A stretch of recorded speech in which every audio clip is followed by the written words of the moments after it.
Hello everyone, welcome to UPSC पे चर्चा with Vishal. तो आज हम देखेंगे विज़न आईएएस का टेस्ट नंबर 9 जो कि है पॉलिटी पे वर्किंग ऑफ द कॉन्स्टिट्यूशन। ठीक, तो फर्स्ट क्वेश्चन था इसमें करंट अफेयर बेस्ड, जैसे कि विज़न जो है वो डालता रहता है बीच बीच में करंट अफेयर्स के क्वेश्चन भी। इसमें पहला क्वेश्चन था प्लाज्मा वेव्स के बारे में। तो प्लाज्मा वेव्स अगर देखा जाए तो एक कलेक्टिव ऑक्सीलेशन होता है किसका, चार्ज पार्टिकल का प्लाज्मा में, और ये एक स्टेट ऑफ मैटर होती है जो कि कंपोस्ट करती है एक आयनाइज्ड एटम को एंड फ्री इलेक्ट्रॉन्स को। ओके, ये जो वेव्स होती हैं एक टाइप है ये इलेक्ट्रोमैग्नेटिक वेव का जो कि प्रोपेगेट होती हैं प्लाज्मा के थ्रू, एंड ये एक स्टेट ऑफ मैटर है जो कि करेक्टराइज करी जाती है। इसमें क्या है कि आयनाइज्ड एटम और मॉलिक्यूल्स होते हैं, और ये जो अर्थ का जो मैग्नेटोस्फेयर जो होता है एक रीजन होता है जिसमें कि चार्ज पार्टिकल जो कि सराउंडिंग होते हैं प्लैनेट के, और ये इन्फ्लुएंस्ड होते हैं अर्थ के मैग्नेटिक फील्ड से।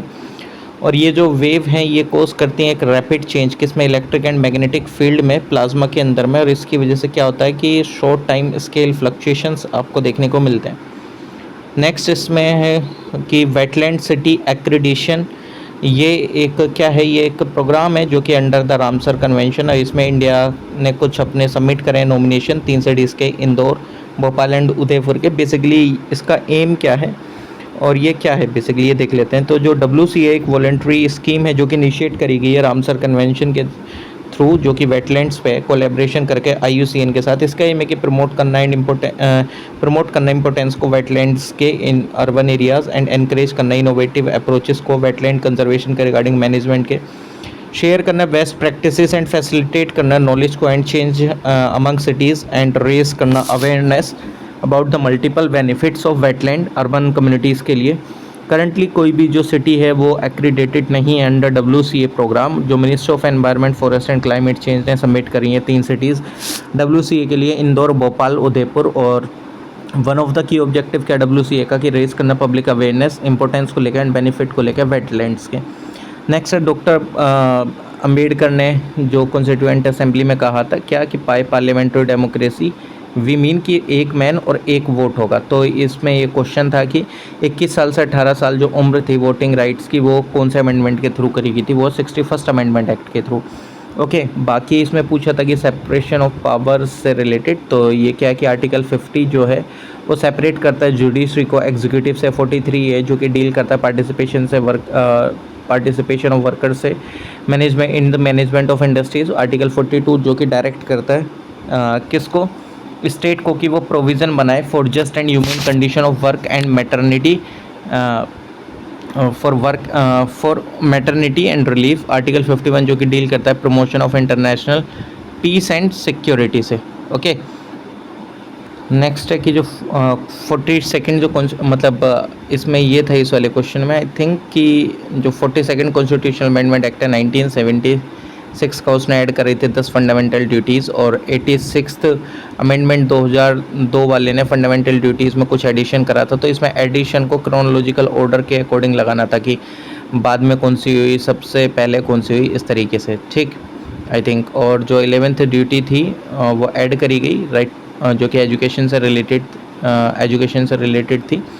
ठीक, और जो फंडामेंटल राइट है वो ओके ये क्वेश्चन दूसरा है, वो क्वेश्चन दूसरा था क्रोनोलॉजिकल ऑर्डर वाला। इसमें स्टेटमेंट दिया गया था बेसिकली इसमें कि जो फंडामेंटल ड्यूटीज़ हैं क्या वो सिर्फ सिटीजन को ही एप्लीकेबल हैं या फॉरेनर्स को भी। तो ये फॉरेनर्स पे एप्लीकेबल नहीं होती हैं, सिटीजन्स पे एप्लीकेबल होती हैं। और जो कॉन्स्टिट्यूशन है वो कोई भी प्रोवाइड नहीं करता एक direct enforcement by the courts fundamental duties के लिए, तो कोई भी लीगल सैंक्शन नहीं है अगेंस्ट देयर वायलेशन। बट हालांकि नेशनल फ्लैग से रिलेटेड एक एक्ट है कि अगर आप इंसल्ट वगैरह करते हैं तो फंडामेंटल ड्यूटी जो कि हेल्प करते हैं कोर्ट के एग्जामाइन करने में, डिटरमाइन करने में कॉन्स्टिट्यूशनल वैलिडिटी एक लॉ की। 1992 में सुप्रीम कोर्ट ने ये रूल भी करा था कि, और डिटरमाइन भी करी थी कॉन्स्टिट्यूशनलिटी ऑफ एनी लॉ, कि इफ़ अगर कोर्ट फाइंड करता है कोई भी लॉ इन क्वेश्चन, अगर वो इफेक्ट देता है किसी फंडामेंटल ड्यूटी को, तो वो कंसिडर करेगा रीजनेबल रिलेशन आर्टिकल 14 और 19 के साथ।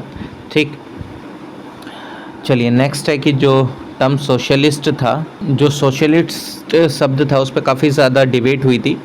तो इसमें बोला गया कि इसमें आर्ग्यू करा गया था कि ये एक it is against the very grain of democracy to decide in the constitution कि what kind of society the people of India should live in, यानी कि किस तरीके की सोसाइटी में मतलब एक तरीके से और रहना चाहिए एक तरीके से। तो ये डॉक्टर बी आर अम्बेडकर ने इस तरीके के आर्ग्यूमेंट वगैरह दिया था, ठीक, कि इंक्लूज़न ऑफ जो सोशलिस्ट है वो क्यों नहीं करा गया था, इस तरीके का ये क्वेश्चन था। ओके, नेक्स्ट क्वेश्चन देखते हैं।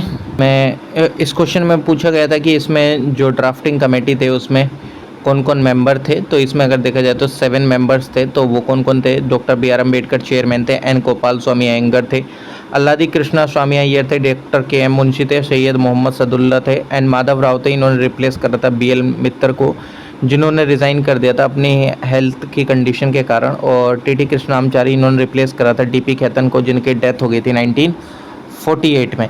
और जो S N B N Rau थे वो अपॉइंट करे गए थे एज द कॉन्स्टिट्यूशनल एडवाइज़र, जो कि लीगल एडवाइज़र थे कॉन्स्टिट्यूशनल असेंबली के, और ये मेंबर नहीं थे ड्राफ्टिंग कमेटी के। नेक्स्ट इसमें बोला था कि प्लूटोक्रेसी, क्लेप्टोक्रेसी और टेक्नोक्रेसी में क्या डिफरेंस है। तो प्लूटोक्रेसी क्या है कि ये एक गवर्नमेंट कंट्रोल एक्सक्लूसिवली, मतलब अगर देखेंगे तो ये गवर्नमेंट होती है जो कि कंट्रोल करी जाती है वेल्थी पीपल के साथ डायरेक्टली या इनडायरेक्टली।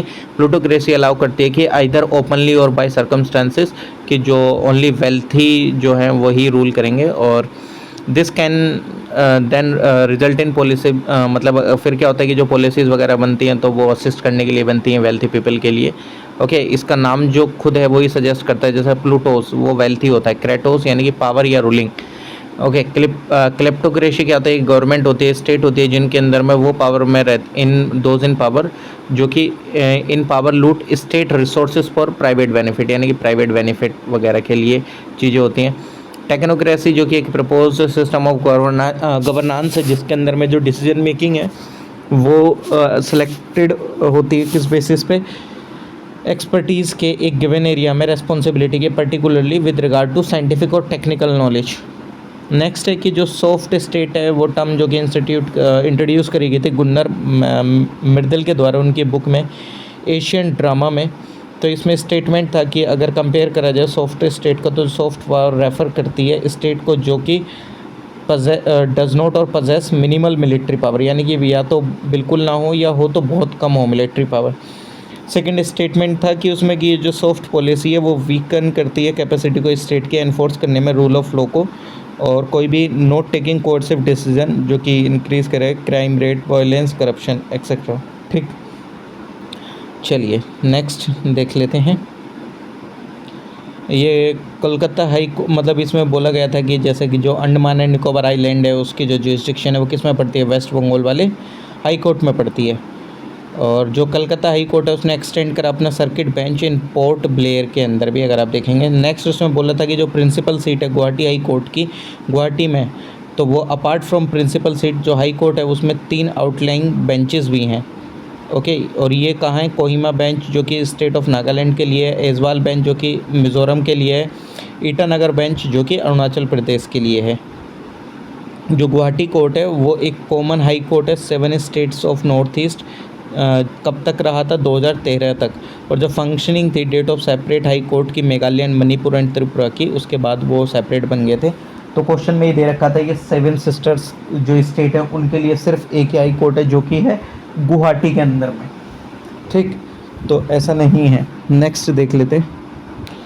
नेक्स्ट क्वेश्चन है कि इसमें कौन कौन से जो स्टेट थे वो यूनिट टेरिटरी थे पहले, तो ये क्वेश्चन था। तो जो हिमाचल प्रदेश है 1966 में, तो जो स्टेट ऑफ पंजाब था वो बाइफर क्रिएट हुआ और उसने क्रिएट करा हरियाणा, जो कि 17th स्टेट था इंडियन यूनियन का, एंड यूनियन टेरिटरी क्रिएट हुई चंडीगढ़ में।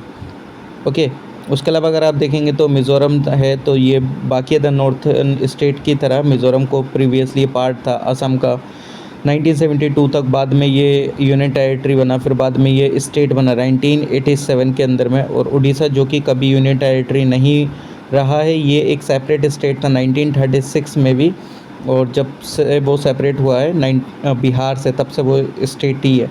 सिक्किम जो कि 1947 तक जो सिक्किम था वो एक इंडियन प्रिंसली स्टेट था जो कि रूल करा जा रहा था चौग्याल के द्वारा। 1947 में जैसे ही लैप्स होता है ब्रिटिश पैरामाउंटेसी का, तो सिक्किम में वो एक बन जाता है प्रोटेक्टोरेट इंडिया का। ओके, और ये कभी यूनिट टेरिटरी नहीं रहा स्टेटहुड अटेन करने से पहले। हालांकि इसको जो मतलब अगर आप देखेंगे तो आफ्टर सिक्किम डिज़ायर्ड, जब सिक्किम ने डिज़ायर करा एक ग्रेटर एसोसिएशन के साथ इंडिया के, तो इसको अकॉर्ड कर दिया गया कि स्पेशल स्टेटस एक एसोसिएट स्टेट की तरह under 35th amendment of Indian constitution.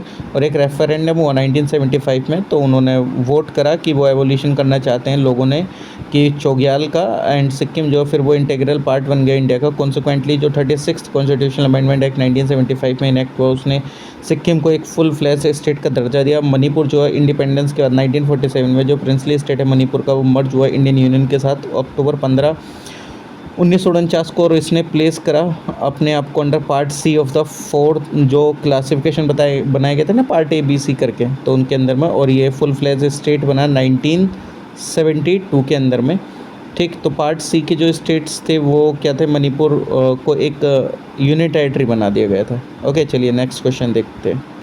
Next question था एडवाइजरी से रिलेटेड। तो आर्टिकल 143 जो है वो इंडियन कॉन्स्टिट्यूशन का, वो क्या बोलता है कि सुप्रीम कोर्ट से प्रेसिडेंट जो है वो एडवाइस ले सकते हैं। तो जो एडवाइजरी जुरिसडिक्शन है सुप्रीम कोर्ट की कॉन्स्टिट्यूशन के अंदर में, वो कहाँ से सोर्स है, वो गवर्नमेंट ऑफ इंडिया 1935 से। और जो एडवाइजरी जुरिसडिक्शन है वो अलाउ करता है सुप्रीम कोर्ट को कि वो प्रोवाइड करे एक एक्सपर्ट लीगल ओपिनियन असिस्ट करने में प्रेसिडेंट को जिस टाइम पे वो एक्सरसाइज कर रहा है अपना फंक्शन। बट जो ओपिनियन है वो बाइंडिंग नहीं होती है किस पे, प्रेसिडेंट के ऊपर पे। और जो कॉन्स्टिट्यूशन अंडर आर्टिकल 143 वो ऑथराइज करता है प्रेसिडेंट को कि वो ओपिनियन ले सुप्रीम कोर्ट की 2 कैटेगरी ऑफ मैटर में। पहला जो है कि अगर जो कोई भी क्वेश्चन होता है लो और फैक्ट से रिलेटेड पब्लिक इंपॉर्टेंस के, या अराइज होता है और जो कि या लाइकली टू अराइज होता है, तो सुप्रीम कोर्ट उस पर रिफ्यूज़ भी कर सकता है अपनी ओपिनियन देने से। बट कोई भी डिस्प्यूट अगर अराइज होता है किसी भी pre constitution treaty agreement convenient engagement सनद या और अदर इन सिमिलर इंस्ट्रूमेंट पे, तो इन मैटर्स पे जो सुप्रीम कोर्ट है वो बाउंड है कि वो प्रोवाइड करेगा अपनी ओपिनियन। नेक्स्ट है गवर्नमेंट ऑफ इंडिया एक्ट 1915 जो कि एक एक्ट है, act of parliament of Britain है, जो कि कंसोलिडेट करता है अपनी प्रायर एक्ट ऑफ पार्लियामेंट जो कि कंसर्निंग है British India into a single act. और ये पास करा गया था इन जुलाई 1915 में, एंड ये इफेक्ट में आया था ऑन 1 जनवरी 1916 को। ओके, चलिए ठीक है, इसको आप देख लीजिएगा। नेक्स्ट है इसमें कि बेसिकली ये जो क्वेश्चन था ये आई थिंक रिपब्लिकन से रिलेटेड था जहाँ तक मेरे ध्यान आ रहा है। ठीक, बाकी अभी स्टेटमेंट पढ़ के देखते हैं अगर ध्यान आ जाए कि क्वेश्चन किस पे था ये। ओके, हाँ, तो ये जो 1947 का जो लॉर्ड माउंटबेटन थे जो वाइसरॉय थे इंडिया के, इन्होंने पार्टीशन प्लान लेके आए जो कि माउंटबेटन प्लान था। इसने प्रोवाइड करा पार्टीशन इंडिया का एंड क्रिएशन करा 2 इंडिपेंडेंट डोमिनियंस का, इंडिया एंड पाकिस्तान का। इन्हें प्रोक्लेम करा कि जो लैप्स होगा ब्रिटिश पैरामाउंटेसी का over the Indian princely state, and एक ट्रीटी होगी रिलेशंस की भी ट्राइबल एरिया फ्रॉम 15 अगस्त 1947। इन्हें प्रोवाइड करा एक गवर्नेंस हर एक डोमिनियंस को एंड प्रोविंसेस को by the government of India act 1935। Okay, next देखते हैं। जो global cooperation barometer report publish करी गई थी वर्ल्ड इकोनॉमिक फोरम के द्वारा इन कोलैबोरेशन विद किसके, मैकेंसी एंड कंपनी के साथ। ग्लोबल कोऑपरेशन बैरोमीटर एक टूल है लीडर्स के लिए जो कि बेटर अंडरस्टैंड करता है कंटोनर्स ऑफ कोऑपरेशन, जो कि ब्रॉडली अलोंग 5 पिलर्स हैं, जैसे कि trade and capital, innovation and technology, climate and natural capital, health and wellness. Lastly क्या है इसमें, peace and security. World economic forum जो कि एस्टेब्लिश हुई थी 1971 में, और ये एक नॉट फॉर प्रॉफिट फाउंडेशन है। इसका एम है एंगेज करना political, business, cultural and other leaders के साथ जो कि शेप कर सके global regional and industry agenda को। और अदर मेजर जो रिपोर्ट्स हम पब्लिश करी गई थी WEF including the future of growth report, global risk report या future of global fintech report. Okay, चलिए नेक्स्ट क्वेश्चन देखते हैं कि इसमें जो यूनिटरी फीचर है वो आपको किससे पता चलता है। आई थिंक यही क्वेश्चन था। तो जो पावर इनिशिएट करने की नहीं, ये था क्वेश्चन कि अमेंडमेंट से रिलेटेड, आई थिंक कि अमेंडमेंट जो करा जाता है। तो जो पावर इनिशिएट करने की अमेंडमेंट की टू द कॉन्स्टिट्यूशन वो किसके पास है, वो सेंटर के पास है। और यूएस स्टेट में जो स्टेट है वो भी प्रपोज कर सकता है अमेंडमेंट कॉन्स्टिट्यूशन में, बट हमारे यहाँ पे स्टेट नहीं कर सकते हैं। और जो कॉन्स्टिट्यूशन है वो रिजिड है टू द एक्सटेंट डेट जो प्रोविज़न जो कि कंसर्न है एक फेडरल स्ट्रक्चर के साथ, जैसे सेंटर एंड स्टेट रिलेशन में कोई भी दिक्कत आएगी उस अमेंडमेंट से या जुडिशियल ऑर्गेनाइजेशन में, तो उनको अमेंड करा जाएगा बाय जॉइंट एक्शन किसके, सेंट्रल एंड स्टेट गवर्नमेंट के। ये जो प्रोविज़न है रिक्वायर करते हैं अमेंडमेंट के लिए एक स्पेशल मेजॉरिटी पार्लियामेंट के, एंड ऑल्सो ये अप्रूवल की भी रिक्वायरमेंट करते हैं half of the state legislature से। ओके, चलिए नेक्स्ट क्वेश्चन देखते हैं। ये जो क्वेश्चन था ये प्रधानमंत्री सूर्योदय योजना के ऊपर था कि जो रूफ टॉप सोलर प्लांट है वो एक फोटोवोल्टिक सिस्टम है जो कि इंस्टॉल होता है रूफ पे बिल्डिंग की, जो कि जनरेट करता है इलेक्ट्रिसिटी को सनलाइट से। ये कंसिस्ट करता है solar panel, inverter and optically a battery storage system. दो मेन टाइप है रूफ टॉप सोलर सिस्टम के, एक है ऑन ग्रिड, एक है off grid solar system. On grid जो कि most common and affordable option है। ये कनेक्ट होता है to the electrical grid and send करता है कोई भी एक एक्सेस एनर्जी जो कि energy you generate back to the grid for credits. और ऑफ ग्रिड सोलर सिस्टम ये कम्प्लीटली इंडिपेंडेंट है of the electrical grid and require करता है battery storage for backup power, और ये डील करता है for remote location, but typically ये काफ़ी ज़्यादा एक्सपेंसिव है ड्यू टू द बैटरीज। और जो वर्किंग है इसमें ऑप्शन दे रखा था कि ये एसी को डीसी में करता, नहीं ऐसा नहीं है। जो सोलर पैनल्स हैं जो इलेक्ट्रिसिटी जनरेट करी जाती है इनके द्वारा वो है डीसी ना कि एसी, फिर उसको एसी में कन्वर्ट करा जाता है इन्वर्टर वगैरह का यूज़ करके।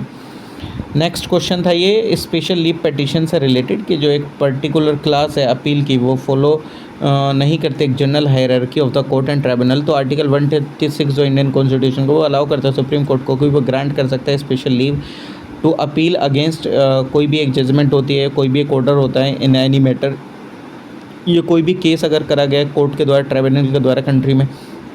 स्पेशल लीव पटिशन जो कि ये अप्लाई नहीं होते किसी भी जजमेंट पे या ऑर्डर पे जो कि हैंडेड डाउन करा जाता है किसी भी कोर्ट या ट्राइब्यूनल के द्वारा जो कि इन्वॉल्व करता है आर्म फोर्सेस को। ये एक ओनली एक्सक्लूजन है in the given in the close 2 जो कि आर्टिकल 136 के में है। और अगर आप देखेंगे तो जो अपील है बाई स्पेशल लीव वो एक पावर है जो कि एक्सरसाइज करी जाती है only under exceptional circumstances, and जो सुप्रीम कोर्ट है वो लेट डाउन करता है प्रिंसिपल अकॉर्डिंग टू विच जो एक्स्ट्राऑर्डिनरी पावर है वो यूज़ करी जाती है। फॉर एग्जांपल इन केस जहाँ पे जो वायलेशन देखने को मिल जाता है प्रिंसिपल ऑफ नेचुरल जस्टिस का। ये जो आर्टिकल है 136 वो विस्टो करता है सुप्रीम कोर्ट के डिस्क्रिशन की वो एंटरटेन करे अपील्स को इन सुटेबल सिचुएशन नोट अदरवाइज जो कि प्रोवाइडेड है इन द कॉन्स्टिट्यूशन। और जो सुप्रीम कोर्ट है वो एक्सरसाइज करता है अपने डिस्क्रिशनरी पावर ग्रांट करने के लिए स्पेशल लीव किसी भी टू अपील मतलब किसी भी जजमेंट के लिए अपील करने में या डिक्री या रिफ्यूज़ करने में to grant the leave since this is not a matter of right. Next है कि जो पुर्तगीज़ है वो रूल करता है दादर एंड नागर हवेली टेरिटरी को, वो सॉरी ये जो क्वेश्चन था ये लिबरेशन से रिलेटेड था, कौन सा कब लिबरेशन हुआ। तो दादर एंड नागर हवेली वो कि पुर्तगीज़ के द्वारा रूल करा जा रहा था 1954 तक, बाद में इसको कन्वर्ट कर दिया गया था इंडियन यूनियन टेरिटरी में 10th कॉन्स्टिट्यूशनल अमेंडमेंट का इस्तेमाल करके 1961 में। और अगर आप देखेंगे तो अरुणाचल प्रदेश भी एक यूनियन टेरिटरी था फ्रॉम 1972 और बाद में ये स्टेट बना 1987 में। 1966 में जो स्टेट ऑफ पंजाब था ये बाइफरकेट हुआ, क्रिएट करा गया हरियाणा और 17th स्टेट इंडियन यूनियन का एंड यूनियन टेरिटरी चंडीगढ़। 1963 में जो स्टेट ऑफ नागालैंड है वो फॉर्म करा गया नागा हिल्स एंड यूनसांग एरिया को लेकर, किससे, असम से। ओके चलिए, और अगर आप देखें तो इसका नेक्स्ट क्वेश्चन क्या है कि ये आई थिंक इसमें बोल रखा था कि पब्लिक की और प्राइवेट की किस चीज़ से रिलेटेड है। तो अगर देखा जाए तो ये एनक्रिप्शन है, ये एक प्रोसेस है कन्वर्ट करने का एक प्लेन टेक्स्ट को साइफर टेक्स्ट में, ठीक। तो E2E जिसको हम बोलते हैं एंड टू एंड एनक्रिप्शन, तो ये की जनरेशन करता है। फिर जैसे व्हाट्सएप पर आप मैसेज करते हैं तो वो एंड टू एंड एनक्रिप्शन है, जो आप मैसेज करेंगे सामने वाले रिसीव करेगा, ठीक। तो वो आपके और उसके बीच की ही चीज़ें हैं जो कि आप दोनों को ही पता है। पब्लिक क्या होता है, ये पब्लिकली अवेलेबल की होती है जो कि यूज़ करी जा सकती है किसी के भी द्वारा एनक्रिप्ट करने के लिए मैसेज। और प्राइवेट क्या है कि ये सीक्रेट होता है, कॉन्फिडेंशियल होता है, ओनर के द्वारा ये सिर्फ 2 ही व्यक्ति आपस में इसको क्या कर सकते हैं, डिक्रिप्ट कर सकते हैं, ठीक। जैसे आप ऐसे समझ लो कि आपने कोई ग्रुप बनाया उसमें कोई मैसेज करा तो वो सबके लिए हो गया, और अगर आप प्राइवेटली मैसेज कर रहे हैं तो वो उस पर्सन के लिए जिसको आप वो मैसेज सेंड कर रहे हैं, ठीक है। नेक्स्ट क्वेश्चन देख लेते हैं। जो 92nd अमेंडमेंट था कॉन्स्टिट्यूशन का, उसने कौन कौन सी लैंग्वेज को ऐड करा था, बोडो, डोगरी, मैथिली एंड सेंथली लैंग्वेजेस को। तो जो 8th शेड्यूल है कॉन्स्टिट्यूशन का, ओरिजिनली उसमें 14 लैंग्वेजेस थी, बाद में सिंधी ऐड हुई 21st अमेंडमेंट करके 1967 में, कोंकणी, मणिपुरी एंड नेपाली को इंक्लूड करा गया 71st अमेंडमेंट करके 1992 में, ठीक है। तो उस टाइम पे टोटल हो गई थी 18, फिर बाद में 22 हो गई थी क्योंकि 92nd अमेंडमेंट एक्ट भी आया था ना, जो कि अभी बताया। नेक्स्ट है कि ये जो DPSP है इंश्राइंड है हमारे पार्ट 4 में इंडियन कॉन्स्टिट्यूशन के, जिसका एम है इस्टेब्लिश करना वेलफेयर स्टेट। जो DPSP है इसका एम है कि इस्टेब्लिश करना social and economic democracy rather than political democracy. तो जो पॉलिटिकल डेमोक्रेसी है वो इस्टेब्लिश होती है थ्रू द फंडामेंटल राइट, जहाँ पे जो ये DPSP का जो एम है क्रिएट करना कंडीशन जो कि अलाउ करते हैं for social and economic equality and justice. Next है कि ये करंट अफेयर से रिलेटेड था आई थिंक। जो मधिका लैंग्वेज है वो एक ट्राइबल लैंग्वेज है जो कि बोली जाती है साउथर्न पार्ट में इंडिया के, specifically by the Chakalia community जो कि केरला के अंदर में रहती है। और यूनेस्को के अकॉर्डिंग जो कोई भी जो लैंग्वेज है जो कि यंगेस्ट स्पीकर जो कि उसके ग्रैंड पेरेंट हैं, ओल्डर हो गए हैं उससे ज़्यादा, एंड ये स्पीक करते हैं लैंग्वेज को पार्शली एंड इनफ्रिक्वेंटली, उसको कंसिडर करा जाता है critically endangered. However despite facing a high risk of extension, Madhika language को क्लासिफाई नहीं करा गया as a critically endangered UNESCO list के अंदर में। नेक्स्ट क्वेश्चन है ये, यूनाइटेड नेशन ऑफिशियल ने अर्ज करा कंट्रीज़ को कि वो रिकंसिडर करें अपना डिसीजन सस्पेंड करने के लिए funding United nation agency for Palestine refugee के लिए। UNRWA का अगर आप फुल फॉर्म देखें तो United nation relief and work agency for Palestinian refugee है इन द नियर ईस्ट। ये फाउंड करी गई थी 1949 में प्रोवाइड करने के लिए एड लगभग 7 लाख पैलेस्टीनियन को जो कि फोर्स करा गया था उनको अपना घर छोड़ने के लिए। ठीक, अरब इसराइल वॉर जो हुआ था 1948 में। UNRWA जो कि ऑपरेट करता है गाज़ा में and Israeli occupied West Bank में, as well as Lebanon, Syria and Jordan में, जहाँ पे जो कंट्रीज़ ये जो कंट्रीज़ हैं जहाँ पे जो रेफ्यूजीज़ हैं उन्होंने शेल्टर ले रखा है जैसे कि उनको एक्सपल्सन कर दिया गया था। UNRWA की जो वेबसाइट है वो क्या करती है, रन करती है education, health, relief and social service, micro finance and emergency assistant programme inside and outside refugee camp जो कि बेस्ड होते हैं अफोर मेंशन्ड एरिया में। UNRWA जो कि फंड करता है ऑलमोस्ट एंटायरली बाय वॉलेंट्री और कंट्रीब्यूशन आता है कहाँ से, डोनर स्टेट से जैसे कि USA वगैरह से। और ये लिमिटेड सब्सिडी भी लेता है फ्रॉम द UN जो कि यूज़ करी जाती है एडमिनिस्ट्रेटिव कॉस्ट के लिए। Currently around 5.9 million Palestinian refugee, जिसमें अगर देखा जाए तो जो मोस्ट ऑफ देम जो कि डिसेंडेंट्स हैं किसके, ओरिजिनल रिफ्यूजीज़, और ये एक्सेस करते हैं एजेंसी सर्विसेज का। जो एसोसिएटेड प्रेस रिपोर्टेड है, उन्हें रिपोर्ट करा कि गाज़ा में जहाँ पे 85% जो कि एनक्लेव 2.3 मिलियन पीपल जो कि फ्लड देयर होम्स जैसे ही इसराइल और हमास का कॉन्फ्लिक्ट हुआ। ओवर 1 मिलियन जो कि सेल्टरिंग है कहाँ, UNRWA के स्कूल्स एंड अदर फैसिलिटीज़ में। ओके चलिए नेक्स्ट क्वेश्चन देखते हैं। नेक्स्ट ये जो इंडियन इंडिपेंडेंस एक्ट था 1947 का, उसने 2 डोमिनियन स्टेट्स क्रिएट करे, इंडिया एंड पाकिस्तान। जो पाकिस्तान था वो रिमेन डोमिनियन रहा अंटिल 1956 और इंडिया रहा जब तक कि उसने कमेंसमेंट नहीं कर लिया कॉन्स्टिट्यूशन का 26 जनवरी 1950 तक। और जो हेड ऑफ द रिपब्लिक है वो प्रेसिडेंट है और जो कि इलेक्टेड होता है for a fix term electoral college के through of representative of the people. और इन केस ऑफ रिपब्लिक जितने भी सिटीजन्स है वो इक्वल होते हैं in the eyes of the law. और जो रिपब्लिक है उसका मीनिंग क्या है कि जो पॉलिटिकल सॉवरेनिटी है वो वेस्टेड है in the people and not in a single individual like king. जो रिपब्लिकन नेचर है इंडियन स्टेट का एंड जितने भी ऑल पब्लिक ऑफिसेस हैं वो ऑपरेट होते हैं हर एक सिटीज़न के लिए बिना किसी डिस्क्रिमिनेशन के लिए। और जो रिपब्लिकन डेमोक्रेसीज हैं प्रोवाइड करते हैं पॉलिटिकल सिस्टम जिसके अंदर में जो सिटीजन है रिप्रेजेंट करे जाते हैं इलेक्टेड ऑफिशियल्स के द्वारा जो कि who are shown to protect their interest. Next जो क्वेश्चन है वो सोशल ऑडिट एडवाइजरी बॉडी को लेकर है जो कि कब हुई, जो कि जिसकी फर्स्ट मीटिंग हुई थी 18 जनवरी 2024 को at the conference hall doctor BR Ambedkar international centre new Delhi. Social audit advisory body जो कि सेटअप हुई थी in the national institute of social defence NISD, function करती है अंदर department of social justice and empowerment, ministry of social justice and empowerment के अंदर में ये गाइड करती है मिनिस्ट्री को इंस्टीट्यूशनलाइज करने के लिए सोशल ऑडिट अपनी वेरियस स्कीम के ये प्रमोट करते कैपेसिटी बिल्डिंग मेंबर्स की सोशल जस्टिस सेल के सोशल ऑडिट यूनिट्स के। जो रिप्रेजेंटेटिव होते हैं वो कौन होते हैं, मिनिस्ट्री से होते हैं, एकेडमिक इंस्टीट्यूशन से होते हैं इंक्लूडिंग जो ministry of health and family welfare, department of person with disabilities या ministry of women and child development, department of social justice and empowerment, ministry of rural development, national institute of rural development, Tata institute of social science, Delhi school of social work and Indian institute of public administration, ये member हैं इस advisory body के। Okay, जो preamble है वो promise करता है justice हर एक सिटीजन को, और जो कंसेप्ट ऑफ जस्टिस है प्रीएम्बल में वो काफ़ी वाइड है एंड ये कन्फाइंड नहीं है एक नैरो लीगल जस्टिस तक जो कि एडमिनिस्ट्रेट करा जाता है कोर्ट के द्वारा। जस्टिस जो कि प्रीएम्बल में क्या है defined as a social, economic and political. और जो अगर आप देखेंगे जो आर्टिकल 15 है, ये उससे पहले एक और चीज़ बता देता हूँ कि जो सोशल जस्टिस है उसका मतलब क्या है कि जितने भी सिटीजन्स हैं वो ट्रीटेड करे जाएंगे equally respective of their status in society as a result of की accident of birth, race, caste, religion, sex, title. जो आर्टिकल 15 है वो प्रोवाइड करता है डिस्क्रिमिनेशन डिसेबिलिटी किस मैटर में of access to public places. Article 17 जो कि एनवेसेक करता है एबोलिश करने के लिए अनटचेबिलिटी को, हैंड्स ऑफ फंडामेंटल राइट वो इनकम्पस करते हैं idea of social justice. Very well. और जो आर्टिकल 38 है वो डायरेक्ट करता है स्टेट को कि वो स्ट्राइव करे, प्रमोट करता है किसको, वेलफेयर ऑफ द पीपल को सिक्योर करके एंड प्रमोशन करके एज इफेक्टिवली एज इट में। और एक जो सोशल ऑर्डर है जिसके अंदर में जो justice, social and economic and political है वो इन्फॉर्म करता है ऑल द इंस्टीट्यूशंस को नेशनल लाइफ के।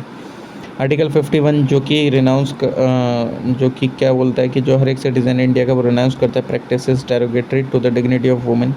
ऑल्सो जो आर्टिकल 51 एक है वो बोलता है कि ये ड्यूटी है हर एक सिटीजन की इंडिया के जो कि एक पेरेंट है और जो कि गार्जियन है, प्रोवाइड करना अपॉर्चुनिटीज़ एजुकेशन की अपने बच्चे को। और जैसा भी केस हो वोट बिटवीन द एज कितनी एज के ऊपर कितनी एज के बीच में, 6 से 14 साल के बीच में। ठीक है, चलिए नेक्स्ट क्वेश्चन देखते हैं। देखो ये जो है ये डीपीएसपी से रिलेटेड था, मैं आपको इसको सीधा पूरा एक समरी बता देता हूँ, इतनी लाइन पढ़ने की ज़रूरत नहीं पड़ेगी। देखो जो आर्टिकल 39 है और उसका बी और जो सी पार्ट है वो क्या बोलता है कि अगर आपको वुमेन के लिए या चिल्ड्रन के लिए कुछ भी एक स्पेशल प्रोविज़न बनाना है तो वो उस चीज़ को हम मतलब क्या कर सकते हैं कि उस चीज़ को आप चैलेंज नहीं कर सकते आर्टिकल 14 और 19 के ग्राउंड पर ले जाके कोर्ट के अंदर में कि वॉयलेट कर रहा है, क्योंकि जो ये एक एक्सेप्शनल केस है अगर आप देखा जाए तो। ठीक, तो इसकी कॉन्स्टिट्यूशनलिटी भी बता दी गई थी हालांकि, तो इसलिए आप उसको चैलेंज नहीं कर सकते अगर आप वुमेन या चिल्ड्रन के ऊपर पे कोई भी क्या करते हैं स्पेशल कोई भी प्रोविज़न वगैरह बनाते हैं। और जो मिनर्वा बिल केस था और जो कि वर्सेस यूनियन ऑफ इंडिया का केस था उसने इनवैलिडेट कर दिया था कुछ प्रोविज़न को 42nd अमेंडमेंट एक्ट के, जो कि वे शॉर्ट टू जो कि कर्टेल कर रहे थे पावर जुडिशियल रिव्यू की, और जो डीपीएसपी थे उसको सुप्रीम बना रहे थे ओवर फंडामेंटल राइट। जो कोर्ट था उसने हेल्ड करा कि जो एक हारमोनियस बैलेंस है between fundamental right and DPSP, जो कि एक पार्ट है बेसिक स्ट्रक्चर का कॉन्स्टिट्यूशन के अंदर में, और जो neither can be prioritise at the expense of other, यानी कि किसी को एक को भी प्रायोरिटाइज नहीं करा जा सकता दूसरे को जोखिम में डाल के, समझ लो दोनों बराबर हैं। जो department of telecommunication under ministry of communication है उसने अनवील करा संगम डिजिटल ट्विन इनिशिएटिव। ये एक अनपैरेलल वेंचर है जो कि इनवाइट करता है expressions of interest from industry pioneers, startup, MSME, academia, innovators and forward thinkers है। जो डिजिटल ट्विन टेक्नोलॉजी है वो ऑफर करता है एक solution by creating virtual replicas of physical assets और अलाउ करता है for real time monitoring, simulation and analysis for experimental iterations and feedback loop, जो कि अडॉप्ट करते हैं टू द चेंजेस अचीव करने के लिए बेस्ट आउटकम। इसका एम है कि डेमोस्ट्रेट करना है practical implementation, innovation, infrastructure planning, solution develop करने के लिए एक मॉडल फ्रेमवर्क, फैसिलिटेट करने के लिए faster and more effective collaboration, provide करने के लिए फ्यूचर ब्लूप्रिंट जो कि सर्व करेगा as a road map, scale and replicate करने के लिए successful strategies in future infrastructure projects. ठीक, संगम डिजिटल ट्विन जो कि एक पीओसी है जो कि डिस्ट्रीब्यूट होता है इन 2 स्टडीज़ जो कि कंडक्ट होता है in one of the major cities of India. First stage जो थी वो एक्सप्लोरेटरी थी for clarity of origin and create करने के लिए एक्सप्लोरेशन अनलीज करने के लिए उसका पोटेंशियल। सेकंड स्टेज जो थी वो प्रैक्टिकल डेमोस्ट्रेशन था एक स्पेसिफिक यूज़ का, जो कि केसेस जो कि जनरेट होते हैं फ्यूचर जनरेट करते हैं फ्यूचर ब्लूप्रिंट जो कि डेट में भी serve as a road map की तरह वो सर्व करे जाएंगे टू स्केल एंड रेप्लिकेट करने के लिए successful strategies in future infrastructure project collaboration के थ्रू। और ये जो इनिशिएटिव है ये आया था in the backdrop of past decade breakthrough in communication and competition and sensing करने के लिए in the era of technet striving for the vision of 2047। India ने जो कि विटनेस करी advancement in computational technologies, platform services and high speed connectivity. Next question है ये कि जो कोई भी प्रोविज़न है कॉन्स्टिट्यूशन का जो कि रिलेटेड है फेडरल स्ट्रक्चर से पॉलिटी के, वो अमेंड करा जाएगा स्पेशल मेजोरिटी से पार्लियामेंट की, बट उसमें आपको हाफ ऑफ द स्टेट की कंसेंट भी लगेगी बाय सिंपल मेजोरिटी। ओके, और जो कौन कौन से केसेस हैं जिनमें ये चीज़ होगी कि अगर कोई भी एक मैटर इलेक्शन से रिलेटेड प्रेसिडेंट के एंड उसके मैनर्स है या एक्सटेंट जो है एग्जीक्यूटिव पावर का यूनियन एंड स्टेट का उससे रिलेटेड है, या supreme court and high court से डिस्ट्रीब्यूशन से रिलेटेड है लेजिस्लेटिव पावर का between union and state, goods and service tax council and ये कोई भी लिस्ट जो है 7 शेड्यूल की या रिप्रेजेंटेशन है स्टेट का पार्लियामेंट में, पावर जो है पार्लियामेंट की अमेंड करने की कॉन्स्टिट्यूशन एंड उसका प्रोसीजर आर्टिकल 368 इटसेल्फ। जो मेजोरिटी ऑफ द प्रोविजन है कॉन्स्टिट्यूशन में उसमें ज़रूरत होती है स्पेशल मेजोरिटी की पार्लियामेंट की, और दैट इज़ मेजोरिटी जो होती है टोटल मेंबरशिप की ईच हाउस की, एंड मेजोरिटी जो होती है 2/3 of the member of each house present and voting. ये जो प्रोविजंस है जो कि अमेंड करे जाते हैं बाय दिस वे वो इंक्लूड करता है फंडामेंटल राइट, डीपीएसपी या जितने भी अदर प्रोविज़न है जो कि कवर्ड करे जाते हैं फर्स्ट एंड थर्ड कैटेगरी से। नेक्स्ट है इसमें कि जो मेरिट हैं पार्लियामेंट्री सिस्टम की वो क्या क्या है। पहले हारमोनी बनाना किसमें between legislature and executive responsible government होती है। ओके, ये तो इजी है, ये तो मैंने पहले भी कई बार कितनी बार पढ़ा रखे। प्रिवेंट करता है डेस्पोटिज्म, यानी कि जो एग्जीक्यूटिव अथॉरिटी है मतलब इन अ ग्रुप ऑफ इंडिविजुअल देखने को मिलेगी, ना कि किसी एक सिंगल पर्सन के हाथ में। एक ऑल्टरनेटिव गवर्नमेंट हमेशा रेडी रहती है, ठीक, क्योंकि जो लीडर ऑफ अपोजिशन है वो एक ऑल्टरनेटिव प्राइम मिनिस्टर ही समझ लो उसको, जो कि किसने बोला था, डॉक्टर जेनिंग्स ने। वाइडर रिप्रेजेंटेशन देखने को मिलेगा। डीमेरिट क्या पार्लियामेंट्री सिस्टम की अनस्टेबल गवर्नमेंट है, कोई भी कंटिन्यूटी नहीं होती, पुलिस इसकी डिक्टेटरशिप है, कैबिनेट की सेपरेशन ऑफ पावर के अगेंस्ट में है, government by amateurs. Okay, administrative efficiency नहीं देखने को मिलती है एज अ मिनिस्टर, जो कि वो एक्सपर्ट नहीं होते इन अपने फील्ड में। ओके, जो ग्राम न्यायालय एक्ट है 2008 का, उसने इस्टेब्लिश करा ग्राम न्यायालय को as a lowest tier of the judiciary rural areas के लिए। और अंडर ग्राम न्यायालय एक्ट 2008 ये किसके लिए, स्टेट गवर्नमेंट के लिए, जो कि इस्टेब्लिश करता है ग्राम न्यायालय in consultation with the respective high court. जो ग्राम न्यायालय है वो प्रिसाइड करा जाता है बाय न्याय अधिकारी, जो कि अपॉइंट करा जाता है स्टेट गवर्नमेंट के द्वारा इन कंसल्टेशन करके इस हाई कोर्ट के साथ। न्यायाधिकारी जो कि प्रिसाइड करते हैं ओवर दीज ग्राम न्यायालय वो स्ट्रिक्टली जुडिशियल ऑफिसर्स होते हैं एंड विल बी ड्राइंग, वो एकदम सेम सैलरी लेते हैं जैसे, एंड सेम पावर होती है इनके फर्स्ट क्लास मजिस्ट्रेट की तरह, जो कि वर्क करते हैं अंडर हाई कोर्ट। जो स्टेट गवर्नमेंट होती है वो इस्टेब्लिश करती है एक या उससे ज़्यादा ग्राम न्यायालय हर एक पंचायत के लिए, ग्रुप ऑफ कॉन्टिजियस पंचायत के लिए एक इंटरमीडिएट लेवल पे। ये जो एक्ट प्रोवाइड करता है मोबाइल कोर्ट, जो कि हेल्ड करते हैं पीरियडिकली एट ऑल विलेजेस, जहाँ पे जो पार्टीज है वो रिसाइड करते हैं। ग्राम न्यायालय अगर देखेंगे तो ये बाउंड है किससे, रूल ऑफ एविडेंस है, जो कि प्रोवाइड है इंडियन एविडेंस एक्ट 1972 में, बट ये गाइड करा जाएगा प्रिंसिपल ऑफ नेचुरल जस्टिस से and subject to any rule जो कि बनाया जाएगा हाई कोर्ट के द्वारा। इन क्रिमिनल केसेस जो कोर्ट है वो फॉलो करेगा प्रोसीजर समरी ट्रायल्स के लिए। जो अपील्स है सिविल एंड क्रिमिनल केसेस में वो हियर करी जाएगी सीनियर सिविल जज के द्वारा एंड असिस्टेंट सेशन जज के द्वारा। ओके, फर्दर जो अपील्स है वो परमिटेड नहीं होती हैं। नेक्स्ट है कि जो फ्यूचर ऑफ ग्रोथ रिपोर्ट है 2024 वो किसके द्वारा रिलीज़ करेगी, वर्ल्ड इकोनॉमिक फोरम के द्वारा। ओके, ये इंट्रोड्यूस करते हैं एक मल्टी डायमेंशनल फ्रेमवर्क एसेस करने के लिए quality of economic growth across 107 countries globally. ठीक है, तो इसने क्या फाइंड करा कि जो हाई इनकम इकोनॉमीज़ हैं स्कोर कर रही हैं हाई इनोवेशन इंक्लूजन पे, while lower income economies sustainability पे। India along with Kenya score करा हाई किस पे, सस्टेनेबिलिटी पे। जो रिपोर्ट थी उसने हाईलाइट करा एक significant economic slowdown estimated है कि वो फॉल करेगा to the lowest rate in 3 decades by 2030। और जो मोस्ट कंट्रीज़ हैं वो इकोनॉमिक ग्रोथ जो इनकी is neither sustainable nor inclusive. Next,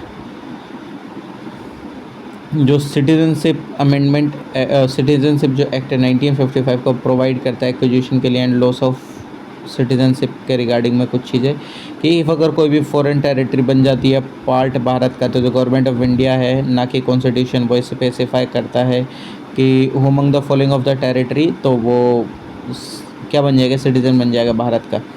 ठीक, तो कॉन्स्टिट्यूशन में नहीं है, इसके लिए एक्ट है। अगर भारत ने कल को किसी की टेरिटरी को हत्या लिया तो उसके पीपल सिटीजन बन जाएंगे भारत के। जैसे कि जिस टाइम पे जो पौंडीचेरी था वो बना था पार्ट भारत का, तो जो गवर्नमेंट ऑफ इंडिया एक्ट था उसने गवर्नमेंट ऑफ इंडिया है उसने इशू करा था सिटीजनशिप पौंडीचेरी ऑर्डर 1962 किसके अंडर में, सिटीजनशिप एक्ट 1955 के।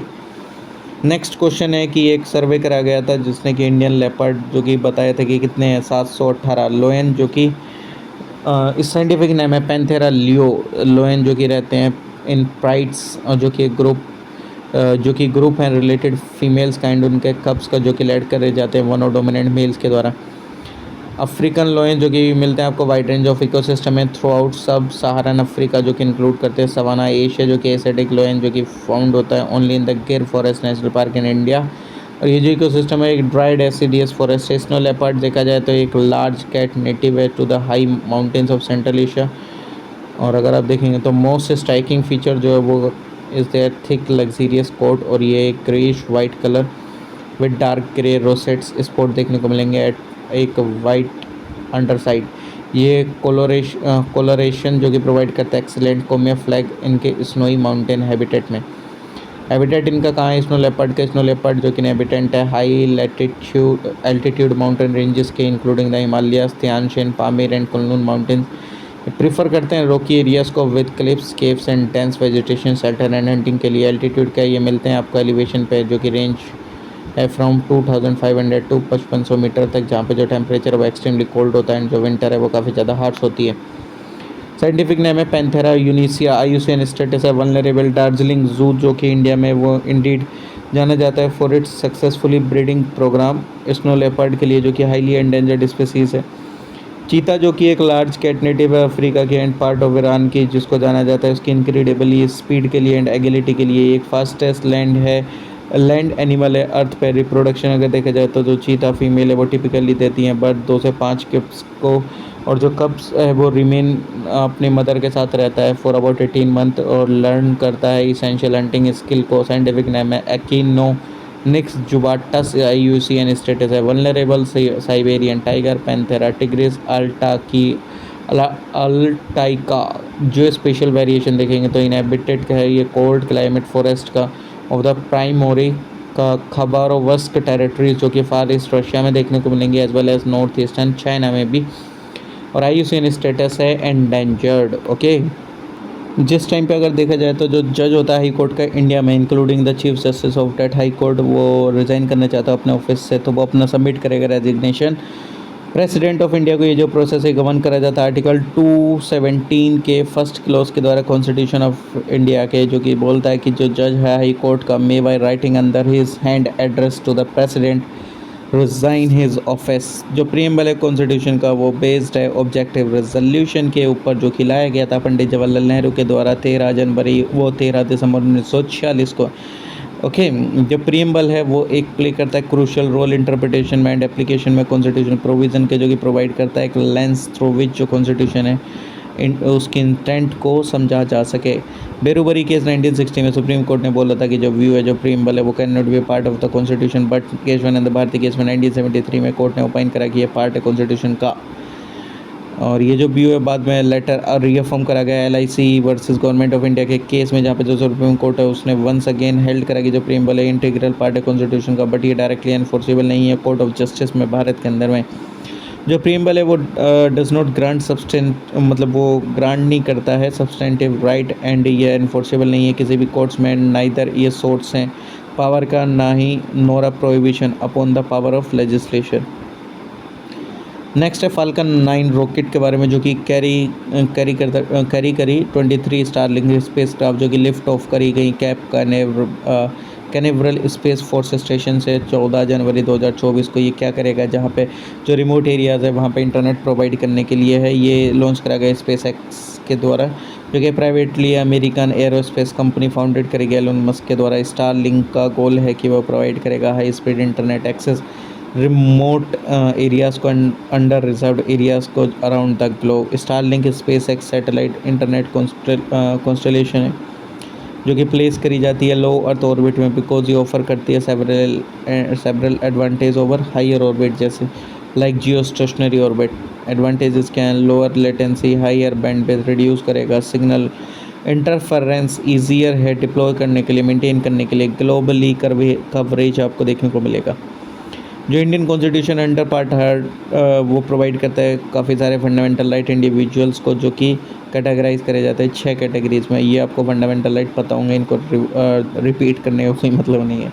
कुछ फंडामेंटल राइट जो कि ग्रांटेड है ओनली टू द सिटीजन, जैसे कि आर्टिकल 15 है, आर्टिकल 16 है, आर्टिकल 19 है। 15, 16, 19 ये ध्यान रख लेना। और अगर आप देखेंगे तो आर्टिकल 29 और आर्टिकल 30, 15, 16, 19, 15, 16, 19, 29, 30 ये सब किसको मिले हुए हैं? सिटीज़न को। जो कुछ फंडामेंटल राइट्स हैं ऑन द अदर हैंड ये अवेलेबल हैं पर्सन को, जो कि ऑन द सॉइल ऑफ जो कि अवेलेबल है to any person on the soil of India, यानी कि कोई भी पर्सन है भारत की मिट्टी पे या सिटीजन फॉरनर है एक्सेप्ट एनिमी एलियंस को, तो उसको कौन कौन से राइट अवेलेबल है? 14, 20, 21, 21A, 22, 25, 26, 27, 28। ओके, पब्लिक ऑर्डर जो वन ऑफ द 3 ग्राउंड है जिनके अंदर में जो स्टेट है वो रेस्ट्रिक्ट कर देती है freedom of religion, under article 25 and 26 जो पब्लिक ऑर्डर है also one of the ground है रेस्ट्रिक्ट करने के लिए freedom of speech and expression and other fundamental rights को अंडर आर्टिकल 19। ओके, आर्टिकल 19 आप जानते ही हैं क्या फ्रीडम ऑफ स्पीच से रिलेटेड है। 19(2) जो कि स्पेशली मेंशन करता है ग्राउंड जिसके ऊपर पर जो ये फ्रीडम है वो रेस्ट्रिक्ट करी जा सकती है, जो कि इंक्लूड करते हैं security of the state, friendly relation foreign state के साथ, public order, decency and morality, या कंटेम्प्ट ऑफ कोर्ट, डिफामेशन या incitement to an offence. Article 21 जो कि स्टेट करता है कि जो कोई भी पर्सन है वो डिप्राइव्ड नहीं है अपनी लाइफ से, मतलब राइट टू लाइफ इतना समझ लो, जो कॉन्स्टिट्यूशन है वो प्रोवाइड नहीं करता पब्लिक ऑर्डर को एक लिमिटेशन अपॉन आर्टिकल 21, 25 पे अगर आप देखेंगे तो इस पर लिमिटेशंस हैं पब्लिक ऑर्डर को लेके, मोरालिटी को लेके, हेल्थ को लेके। 26 पे भी public order, health and morality को लेके रेस्ट्रिक्शंस लगाई जा सकती हैं। ठीक है। Ram Manohar Lohia versus state of India 1965 में सुप्रीम कोर्ट ने बोला था कि in the case of public order जो कम्युनिटी है पब्लिक की एट लार्ज वो अफेक्ट करी जाएगी एक पर्टिकुलर एक्शन के द्वारा, जो कॉन्ट्रावेंशन है लो की वो ऑलवेज अफेक्ट करेगी ऑर्डर को, but before it can be said to affect public order ये affect it must affect the community और the public at large. One has to imagine 3 concentric circle, एक तो जो लार्जेस्ट रिप्रेजेंटिंग लो है and law and order, next representing public order जो कि smallest representing है, and जो स्मॉलेस्ट रिप्रेजेंटिंग है वो है सिक्योरिटी ऑफ स्टेट। जो कॉन्स्टिट्यूशन इंडिया का वो कंटेन नहीं करता है कोई भी क्लासिफिकेशन जो क्लासिफिकेशन डायरेक्टिव प्रिंसिपल्स का, बट जो कंटेंट है उसके बेसिस पर हम क्लासीफाई कर देते हैं। Socialist principle, Gandhian principle, liberal intellectual principle. Socialist principle कौन से हैं? आर्टिकल 38 जो कि प्रमोट करते हैं welfare of the people, secure करके एक सोशल ऑर्डर जो कि परमिटेड करे जाते हैं, justice, social, economic and political, minimize करने के लिए इनइक्वालिटीज़, इनकम में status, facilities and opportunities. Article 39 जो कि सिक्योर करता है right of educate means of livelihood हर एक सिटीजन के लिए, equitable distribution material resources for the community for the common good, और प्रिवेंशन करना कंसंट्रेशन का, वेल्थ का एंड मीन्स ऑफ प्रोडक्शन का, इक्वल पे करना for equal work man and women के लिए, प्रिजर्वेशन करना हेल्थ एंड स्ट्रेंथ का वर्कर्स का एंड चिल्ड्रन का अगेंस्ट फोर्सिबल अब्यूज़, अपॉर्चुनिटीज़ जो होती है हेल्थी डेवलपमेंट के चिल्ड्रन की, एंड जो प्रोटेक्शन होता है चाइल्ड का एंड जो यूथ है जो कि against exploitation, moral and material abundant. Article 39 है जो कि प्रमोट करता है इक्वल जस्टिस एंड प्रोवाइड करता है free legal aid to the poor. Article 41 जो कि सिक्योर करता है right to work, education and public assistance in case of unemployment, old age, sickness and disablement. 42 जो कि प्रोविज़न बनाता है for just and human condition of work and maternity relief. 43 जो कि सिक्योर करता है लिविंग वेज, एक decent standard of life and social and cultural opportunities for all worker. 43 है जो कि स्टेप लेता है सिक्योर करने के लिए पार्टिसिपेशन वर्कर्स का in the management of industry. 47 जो कि रेस करता है level of nutrition and standard of living people can improve करता है पब्लिक हेल्थ। गांधीयन प्रिंसिपल अगर देखा जाए तो इसमें आर्टिकल 43 जो कि प्रमोट करता है कॉटेज इंडस्ट्रीज़ को ऑन एन इंडिविजुअल और कॉर्पोरेशन का, जो कि बेसिस है रूरल एरियाज़ में। 43 भी जो कि प्रमोट करता है voluntary formation, autonomous functioning, democratic control and professional management, cooperative societies का। लिबरल इंटेलेक्चुअल प्रिंसिपल अगर देखा जाए तो ये इंक्लूड करते हैं इस कैटेगरी में, जो कि रिप्रेजेंट करता है आइडियोलॉजी लिबरलिज्म की। 48 जो कि ऑर्गेनाइज करता है agriculture and animal husbandry on modern and scientific line. 48A जो कि प्रोटेक्ट करता है, इंप्रूव करता है एनवायरनमेंट को एंड सेफगार्ड करता है फॉरेस्ट का, वाइल्ड लाइफ का। 42 अगर आप देखा जाए तो ये अगर जो सुप्रीम कोर्ट है उसके पास original appellate and advisory jurisdiction है। एक्सक्लूसिव का मतलब होता है कि कोई भी कोर्ट डिसाइड नहीं कर सकता इन डिस्प्यूट्स को। ओरिजिनल का मतलब होता है कि जो पावर है हियर करने के डिस्प्यूट्स को in the first instance not by appeal, यानी कि अपील करके मत आओ कि पहले आप डिस्ट्रिक्ट कोर्ट गए फिर हाई कोर्ट वगैरह, आप सीधे जा सकते हो कहाँ पे, सुप्रीम कोर्ट में। ओके, तो वो कौन सी चीज़ें जिसमें हम जा सकते हैं, या कोई भी डिस्प्यूट अराइज हो रहा हो किसी pre constitution treaty agreement covenant engagement सनदी अदर सिमिलर इंस्ट्रूमेंट से, ये डिस्प्यूट अराइज हो रहा हो किसी भी ट्रीटी एग्रीमेंट एक्सेट्रा, ये जो कि स्पेशली प्रोवाइड करता हो एक सेट जुरिस्डिक्शन जो कि एक्सटेंड नहीं हो to such a dispute. Inter state water dispute हो रहा हो, या मैटर जो कि रेफर्ड करा जाए to the finance commission, adjustment या ऑफ कुछ सर्टेन एक्सपेंसेस एंड पेंशन का हो रहा हो between centre and state. Ordinary dispute हो कमर्शियल नेचर का between centre and state, recovery और डैमेजेस की by state against the centre. Distinction क्या है between India and British model अगर देखा जाए तो ब्रिटेन में अगर देखा जाएगा तो जो प्राइम मिनिस्टर है वो एक मेंबर होता है लोअर हाउस का, ओके, भारत में क्या जो प्राइम मिनिस्टर है वो लोअर हाउस का भी हो सकता है, अपर हाउस का भी हो सकता है मेंबर, ज़रूरी नहीं है कि लोअर हाउस का हो। यूजुअली जो पार्लियामेंट है वो alone are appointed as minister in Britain. Bharat में जो पर्सन है वो एक जो कि मेंबर में नहीं है पार्लियामेंट का, उसको भी अपॉइंट करा जा सकता है मिनिस्टर, बट उसको 6 महीने के अंदर इलेक्ट होकर आना पड़ेगा। ब्रिटेन जो कि एक सिस्टम ऑफ लीगल रिस्पॉन्सिबिलिटी है मिनिस्टर्स का, वाइल जो India has no such system. Unlike in Britain जो मिनिस्टर है इंडिया में वो आर नॉट रिक्वायर्ड कि वो काउंटर साइन करे ऑफिशियल एक्ट को हेड ऑफ द स्टेट के। शैडो कैबिनेट जो कि एक यूनिक इंस्टीट्यूशन है ब्रिटिश कैबिनेट सिस्टम का, ये फॉर्म करा जाता है अपोजिशन पार्टी के द्वारा बैलेंस करने के लिए रूलिंग कैबिनेट को एंड प्रिपेयर करने के लिए इसके मेंबर को फॉर फ्यूचर मिनिस्टेरियल ऑफिस। कोई भी there is no such institution in India. Next absolute monarchy क्या होती है? एक फॉर्म होती है गवर्नमेंट की जहाँ पे जो रूलर है उसके पास फुल पावर होती है रूल करने के लिए ओवर द कंट्री बिना किसी बाउंड के लॉज के above his own authority and कोई भी विद नो ऑर्गेनाइज्ड अपोजिशन। ठीक है। डिक्टेटरशिप अगर देखा जाए तो ये ऑथोरिटेरियन होता है, ये फॉर्म होती है गवर्नमेंट की जहाँ पे जो एब्सोल्यूटिस्ट और ऑटोक्रेटिक रूलर जो कि एज्यूम करते हैं सोल पावर को। टोटलिटेरियनिज्म जो कि एक स्टेट है जो कि अटेम्प्ट करता है कंट्रोल नियरली जितने भी हर एक एस्पेक्ट है personal, economic and political life का सिटीजन के। ऑथोरिटेरियन यानी कि क्या होता है? ये एक एडमिनिस्ट्रेशन होता है जो कि लेस इंट्रूसिव होता है, नॉट नेसेसरीली ये बैक कराया जाता है by the use of force. Typically जो गवर्नमेंट है ऑथोरिटेरियन रिजीम में वो रन करी जाती है कि लाइट ग्रुप के द्वारा जो कि यूज़ करता है रिप्रेसिव मीन्स स्टे रहने के लिए पावर के अंदर में। ओके। टोटलिटेरियन गवर्नमेंट जो कि stand to be revolutionary and intend to change the basic structure of society. Authoritarian one stand to be a conservative. Next है कि ये जो डायरेक्ट डेमोक्रेसी एक फॉर्म होती है डेमोक्रेसी की जिसमें सिटीजन जो कि डायरेक्टली पार्टिसिपेट करते हैं पॉलिटिकल डिसीजन मेकिंग प्रोसेस में। इनिशिएटिव अगर आप देखा जाए तो ये राइट होता है पीपल का, एक्सेप्ट करता है रिजेक्ट करता है लेजिस्लेटिव प्रपोजल को लेजिस्लेशन के लिए। रिकॉल अगर देखा जाए तो ये राइट होता है पीपल का कॉल बैक करने के लिए रिप्रेजेंटेटिव थ्रू पेटिशन। प्लेबिसाइट जो कि राइट होता है पीपल का एक्सप्रेस करने के लिए ओपिनियन एक पर्टिकुलर पॉलिटिकल इशूज़ पे। रेफरेंडम जो कि राइट होता है पीपल का एक्सेप्ट करने के लिए रिजेक्ट करने के लिए। लेजिस्लेटिव प्रपोजल जो कि पास करा जाता है लेजिस्लेचर के द्वारा, thereby giving a veto किसको दी जाती है? पीपल को, ऑन गवर्नमेंट लेजिस्लेशन। नेक्स्ट है कि जो सिटीजनशिप एक्ट से रिलेटेड 1955 के कि किस किस को कैसा सिटीजन मिल सकती है। तो ये जैसे बाई बर्थ मिल जाती है अगर कोई बोर्न हुआ 26 जनवरी 1950 के बाद या पहले 1 जुलाई 1987 के। ठीक। इरेस्पेक्टिव मतलब चाहे उनके पेरेंट्स की कोई भी नेशनैलिटी हो, मतलब उनकी नेशनैलिटी नहीं देखी जाएगी, कोई भी नेशनैलिटी इन द सेंस कि जो कोई भी पर्सन बोर्न हुआ आफ्टर 1 जुलाई 1987 वो कंसिडर करा जाएगा as a citizen of India only if जो उसके पेरेंट्स है वो सिटीज़न है भारत के उसके बर्थ के समय पे। बाय डिसेंट यानी कि 3 दिसंबर 2004 के बाद में अगर कोई भी पैदा हुआ है तो जो पर्सन जो कि आउटसाइड इंडिया तो वो सिटीज़न नहीं है इंडिया का बाय डिसेंट जब तक कि उसका जो बर्थ है वो रजिस्टर्ड ना हो इंडियन काउंसुलेट में 1 साल के अंदर में उसके जन्म के with the permission of central government after expiry of the set period. ठीक। नालसा के बारे में, जो नालसा है जो कि नेशनल लीगल सर्विस अथॉरिटी है वो कॉन्स्टिट्यूट हुई है under legal service authorities act 1987 जो कि स्टैट्यूटरी बॉडी है।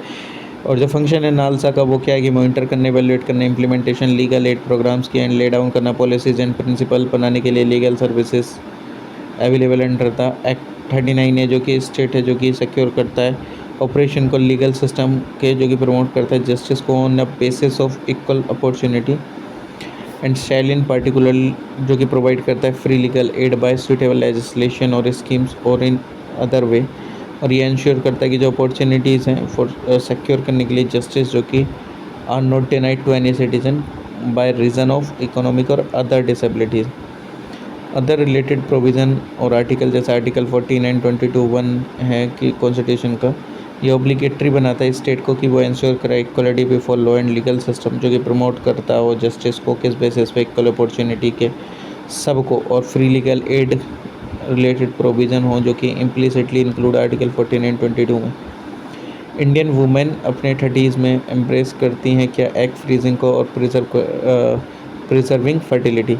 ओसाइट क्रायो प्रिजर्वेशन एक प्रोसेस है जो कि इन्वॉल्व करता है प्रिजर्विंग एक वुमेन के अनफर्टिलाइज्ड एग को फ्यूचर यूज़ के लिए रिप्रोडक्टिव टेक्नोलॉजीज में। बेनिफिट क्या हैं इसके? फॉर प्रेगनेंसी, ये प्रिजर्व करता है फर्टिलिटी, प्रोवाइड करता है ऑप्शन वुमेन को फर्टिलिटी इशूज़ के साथ, एनहेंस करता है सक्सेस रेट। एग फ्रीजिंग जो कि एक असिस्टेड रिप्रोडक्टिव टेक्नोलॉजी है जो कि इन्वॉल्व करता है प्रिजर्व करना है वुमेन की रिप्रोडक्टिव पोटेंशियल को, एक्सट्रैक्टिंग, फ्रीजिंग एंड स्टोर करके उसके एग्स को। प्रोसेस क्या है, एग का रिट्राइवल होता है, एग का प्रिपरेशन होता है, फिर फ्रीजिंग होता है।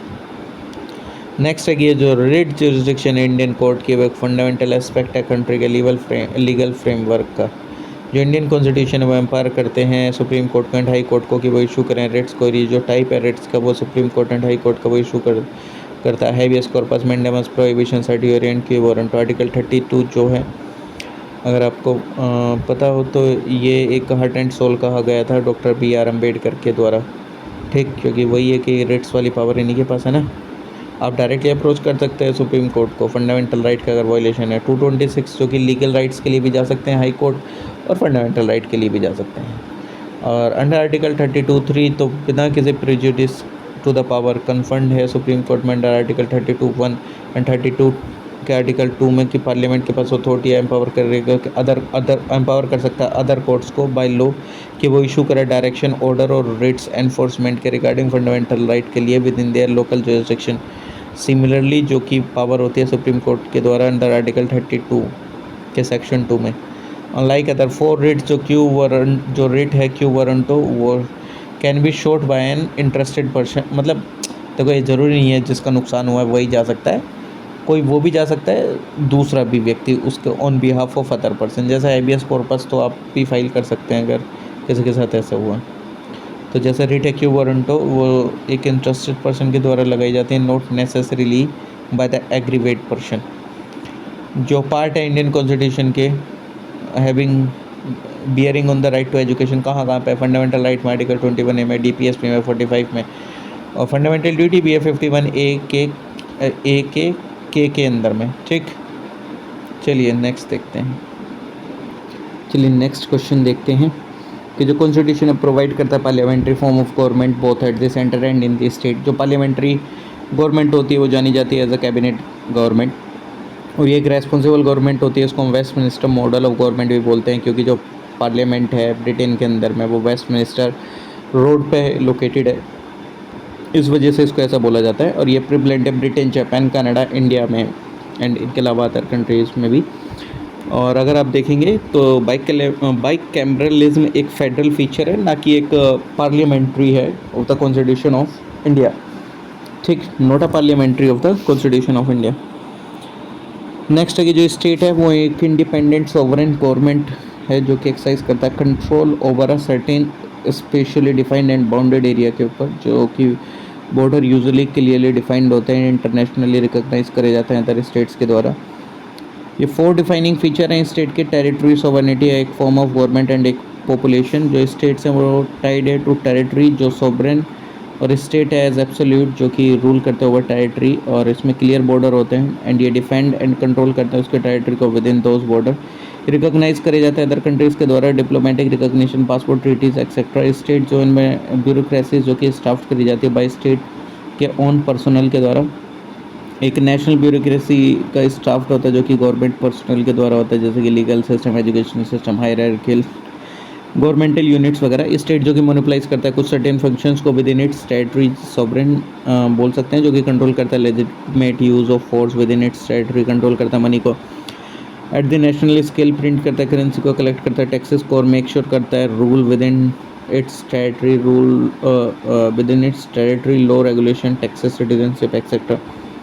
कंट्रोल करता है much information with in its territory. State जो कि ट्राई करता है फॉर्म करने के लिए Nations with in their border through symbol education national interest. और जो नेशन है जो कि एक ग्रुप है पीपल का जो कि देखता है who see themselves as a cohesive and coherent unit, जो कि बेस्ड है शेयर्ड कल्चरल और हिस्टोरिकल क्राइटेरिया पे। जो नेशंस है वो सोशली कंस्ट्रक्टेड यूनिट है, नॉट गिवन बाय नेचर। और ये जो एग्जिस्टेंस है डेफिनेशन के जो मेंबर हैं वो चेंज होते हैं dramatically based on circumstances. Nation in some ways can be thought of as a imagine community जो कि bounded together by notions of unity that can pivot around religion, ठीक, ethnic identity, language, cultural practice and so forth. जो concept है practice का, nation का, work को establish करने का, जो कि बिलोंग करता है who does not insider versus outsider. ये जो कंसेप्शन है ऑफन इग्नोर पॉलिटिकल बाउंड्रीज, और ये सच दैट की जो सिंगल नेशन है वो spill over into multiple states में। फर्दर मोर जो स्टेट है has not equal two nations, क्योंकि जो हर एक नेशन है वो एक स्टेट है, बट जो कुछ स्टेट है वो कंटेन करते हैं ऑल और पार्ट्स मल्टीपल नेशन के। नेशन स्टेट जो कि एक आइडिया होमोजीनियस नेशन का जो कि गवर्न करा जाता है उसके ऑन सॉवरेन स्टेट के द्वारा, जहाँ पे जो हर एक स्टेट है वो कंटेन करता है एक नेशन को। ये जो idea almost never achieved. Recently अगर आप देखेंगे तो नेशनल एरोस्पेस लेबोरेटरीज जो कि सक्सेसफुली कंप्लीट करा first test high altitude pseudo satellite vehicle का। नाल जो कि एक प्रीमियर एरोस्पेस रिसर्च इंस्टीट्यूशन है इंडिया में under the council of scientific and industrial research. और जो एक high altitude pseudo satellite vehicle है वो एक एयरक्राफ्ट लाइक व्हीकल जो कि ऑपरेट होता है एक्सट्रीमली हाई एल्टीट्यूड पे। ओके, टिपिकली अबव 6500 65,000 फीट पे स्ट्रेटोस्फीयर में। ये कंबाइन एस्पेक्ट है बोथ सैटेलाइट एंड एयरक्राफ्ट का। स्यूडो सैटेलाइट करेक्टरिस्टिक क्या है कि हाई एल्टीट्यूड पे जाता है, लॉन्ग ड्यूरेशन है, वाइड एरिया कवरेज है। एयरक्राफ्ट लाइक करेक्टरिस्टिक क्या है, सोलर पावर्ड है, नियर जियो स्टेशनरी ऑर्बिट है, फ्लेक्सिबल पेलोड है। HAPS टेक्नोलॉजी सिग्निफिकेंटली एनहेंस करते हैं इंडिया के बॉर्डर के सर्वेलेंस को एंड रिमोट कम्युनिकेशन की कैपेबिलिटीज़ को। जो सिटीजनशिप अमेंडमेंट एक्ट 2015 उसने रिप्लेस करा nomenclature overseas citizen of India को with date of overseas citizen of India card holder. Cancellation देखने को मिला रजिस्ट्रेशन का as overseas citizen of India card holder. जो overseas citizen of India card holder है has within years after registration has been sentenced to imprisonment for a term of not less then 2 years.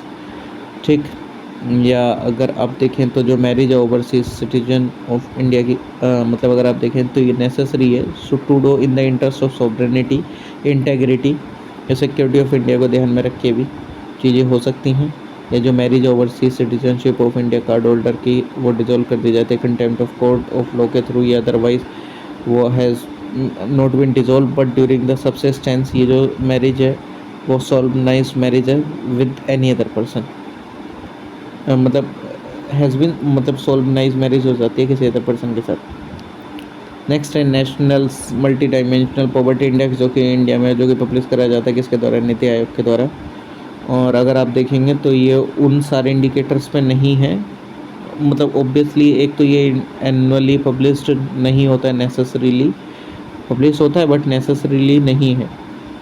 Okay, और जितने भी 10 original indicators हैं global MPI model के, उसके अलावा भी इसमें 2 इंडिकेटर्स ऐड करे जाते हैं, maternal health and bank account in line with India's national priorities.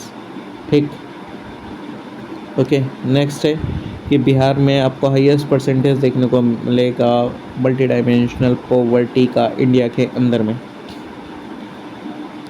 चलिए नेक्स्ट कि जो कंटेक्स्ट है, ये जो 75th रिपब्लिक डे सेलिब्रेशन हुआ था ये दिल्ली में, तमिलनाडु ने पोर्ट्रे करा है अपनी रिच हिस्ट्री को, जो कि स्टेट हाईलाइट करके कुदा ओलई वोटिंग सिस्टम को, जो कि एक कुदा वोलई सिस्टम जो कि एक चोला एडमिनिस्ट्रेशन ऑपरेटेड होता था किस पे, डेमोक्रेटिक प्रिंसिपल में, जो कि फॉस्टरिंग करता था और फ्लरिशिंग करता था पंचायत सिस्टम को ड्यूरिंग देयर रीन। और जो उत्तरा मेरूर इंस्क्रिप्शन है स्पेसिफिकली जो रेफरेंस है वो कुदा वोलई सिस्टम का एज ए डिस्ट्रिक्ट और नोटेबल एस्पेक्ट देखने को मिलेगा विलेज एडमिनिस्ट्रेशन का चोला डायनेस्टी में। ठीक, तो इतना ध्यान रख लो, ज़्यादा इसमें अंदर जाने की ज़रूरत है नहीं क्योंकि आप तो इतना रख भी नहीं पाओगे। और भाई अगर किसी को जानना है तो वीडियो पोस्ट करके आप इसको पढ़ के देख लीजिएगा, क्योंकि मेरे हिसाब से इतना ठीक है। रिसेंट कंटेक्स्ट अगर आप देखेंगे तो जो यूनियन हेल्थ मिनिस्टर है उसने लॉन्च करा मनहित ऐप। इसका जो इनिशिएटिव है ये फैसिलिटेट करेगा स्क्रीनिंग मेंटल हेल्थ के लिए। जो मेन ऑब्जेक्टिव है इस ऐप का वो क्या है, इंप्रूव करना है एक्सेस मेंटल हेल्थ सर्विसेज के लिए इन अंडर सर्व्ड एरियाज़ और रिड्यूस करना स्टिग्मा को जो कि एसोसिएटेड है with mental health condition, provide करना early intervention and support individuals के लिए जिनके जो मेंटल हेल्थ इशूज़ है, प्रमोट करना मेंटल वेलबीइंग एंड रेजिलियंस को अमंग द पॉपुलेशन। ओके, तो इसको ध्यान रखना। नेक्स्ट है कि जो जज है हाई कोर्ट का वो रिमूव करा जा सकता है अपने ऑफिस से प्रेसिडेंट के ऑर्डर से। ओके, नेक्स्ट है कि जो एड्रेस है वो मस्ट बी अप्रूव सपोर्ट करा जाना चाहिए स्पेशल मेजोरिटी के द्वारा, ईच हाउस के द्वारा। पार्लियामेंट के मेजोरिटी जो होनी चाहिए वो कौन सी होनी चाहिए, टोटल मेंबरशिप होनी चाहिए of that house and majority कम नहीं होनी चाहिए of not less than 2/3 of the members उस हाउस के प्रेजेंट एंड वोटिंग के। जो ग्राउंड है रिमूवल के वो दो हैं, वो प्रूफ मिसबिहेवियर एंड कैपेसिटी, और जो जज है हाई कोर्ट का वो रिमूव करा जा सकता है रिमूव करा जाता है in the same manner on the ground जैसे कि रिमूव करा जाता है सुप्रीम कोर्ट के जज को। जज इंक्वायरी एक्ट 1968 जो कि रेगुलेट करता है प्रोसीजर जो कि रिलेटिंग है कि सर रिमूवल ऑफ जज से हाई कोर्ट के बाद प्रोसेस ऑफ इम्पीचमेंट रिमूवल होगा जो कि साइन करा जाएगा मोशन को 100 मेंबर्स के द्वारा। लोकसभा वाले केस में 50 मेंबर्स के द्वारा साइन करा जाना चाहिए राज्यसभा के केस में, और फिर बाद में वो जो रेजोल्यूशन है वो स्पीकर या चेयरमैन को जाएगा और फिर वो एडमिट करेगा मोशन को या रिफ्यूज़ कर सकते हैं एडमिट करने से उस मोशन को। इफ़ एडमिट हो जाता है तो स्पीकर जो कि कॉन्स्टिट्यूट करते हैं फिर क्या 3 मेंबर कमेटी इन्वेस्टिगेट करने के लिए चार्जेस में। जो कमेटी है वो कंसिस्ट करती है चीफ जस्टिस और जज ऑफ द सुप्रीम कोर्ट, और जो चीफ जस्टिस होते हैं हाई कोर्ट के डिस्टिंग्विश्ड ज्यूरीज होते हैं। इफ जो कमेटी है वो फाइंड करती है जज को guilty misbehaviour suffering from an incapacity, जो हाउस है वो टेकअप करता है कंसिडरेशन को हाउस के, और जैसे ही जो मोशन है पास हो जाता है ईच हाउस से पार्लियामेंट के बाई स्पेशल मेजोरिटी, तो एन एड्रेस जो है वो प्रेजेंट कर जाता है प्रेसिडेंट के लिए रिमूवल के रिगार्डिंग जज के। फाइनली जो प्रेसिडेंट है वो पास करता है ऑर्डर रिमूव करने के लिए जज का, और फ्रॉम द अब ये क्लियर हो जाता है कि जो प्रोसीजर इम्पीचमेंट का जज के रिगार्डिंग हाई कोर्ट के वो सेम है जैसे कि सुप्रीम कोर्ट के जज के लिए होता है। और इंटरेस्टिंगली टू नो डेट कोई भी जो जज हाई कोर्ट का अभी तक भी इम्पीच नहीं करा गया है। जो कॉन्स्टिट्यूशन है फर्स्ट अमेंडमेंट एक्ट 1951 का उसने इंसर्शन करा कॉन्स्टिट्यूशन ऑफ इंडिया में, one of the most controversial provision का इंडियन कॉन्स्टिट्यूशनल हिस्ट्री में आर्टिकल 31B एंड कोरस्पॉन्डिंगली फिर 9 शेड्यूल का 31B जो कि वैलिडेट करता है लेजिस्लेशन को फ्रॉम द डे जब से वो प्लेस हो जाते हैं 9th शेड्यूल में। ओके, और जो रूल 2 जो पार्ट 3 जो कि कॉन्स्टिट्यूशन का प्रोवाइड फॉर फंडामेंटल राइट, तो फर्दर ये जो लेजिस्लेशन है notwithstanding any judgment degree और ऑर्डर और एनी कोर्ट और ट्राइब्यूनल अपहोल्ड करे constitution validity of set legislation और its provision and 3 and article 31A in a bid to free India from the scourge of zamindari system. जो constitution framers थे उन्होंने act करा article 31B with the intention कि वो protect करेंगे land reform laws को judicial review से। ठीक है, मतलब कोई भी अगर कानून आ जाता था 9 शेड्यूल के अंदर में तो उसको एक ब्लैंकेट मिल जाता था, लेकिन बाद में यार कोई लोग कैसा आया तो फिर उसमें बोल दिया गया कि कोई भी अगर कानून को 9 शेड्यूल में रखा गया है 21 अप्रैल 1973 के बाद तो उसका जुडिशियल रिव्यू हो सकता है। ये मैंने ऊपर से आपको कंटेक्स्ट बता दिया। नेक्स्ट है कि स्वामी दयानंद सरस्वती के द्वारा इन्होंने ये एक रिनोन्ड सोशल रिफॉर्मर थे, फाउंडर थे आर्य समाज के। 1875 में इन्होंने फाउंड करा था आर्य समाज को। इनका भी 200 जन्मोत्सव देखने को मिला। ज्ञान ज्योति पर्व सम्मारण उत्सव समारोह किस पर बर्थ एनिवर्सरी पर महर्षि दयानंद सरस्वती जी की 12 फरवरी 2024 को टंकारा गुजरात में।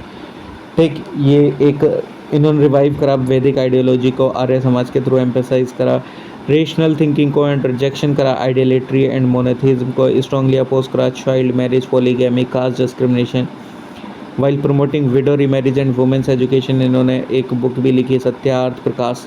नेक्स्ट जो है कि अगर आपसे देखा जाए तो जो मोस्ट एक्स्ट्राऑर्डिनरी फीचर है फेडरल अरेंजमेंट का जो कि क्रिएट हुआ इंडिया में इस डेट जो हर एक स्टेट है वो डिफरेंट ट्रीटमेंट पाता है, जैसे कि जो साइज एंड जो पॉपुलेशन है हर एक स्टेट का वो डिफरेंट है।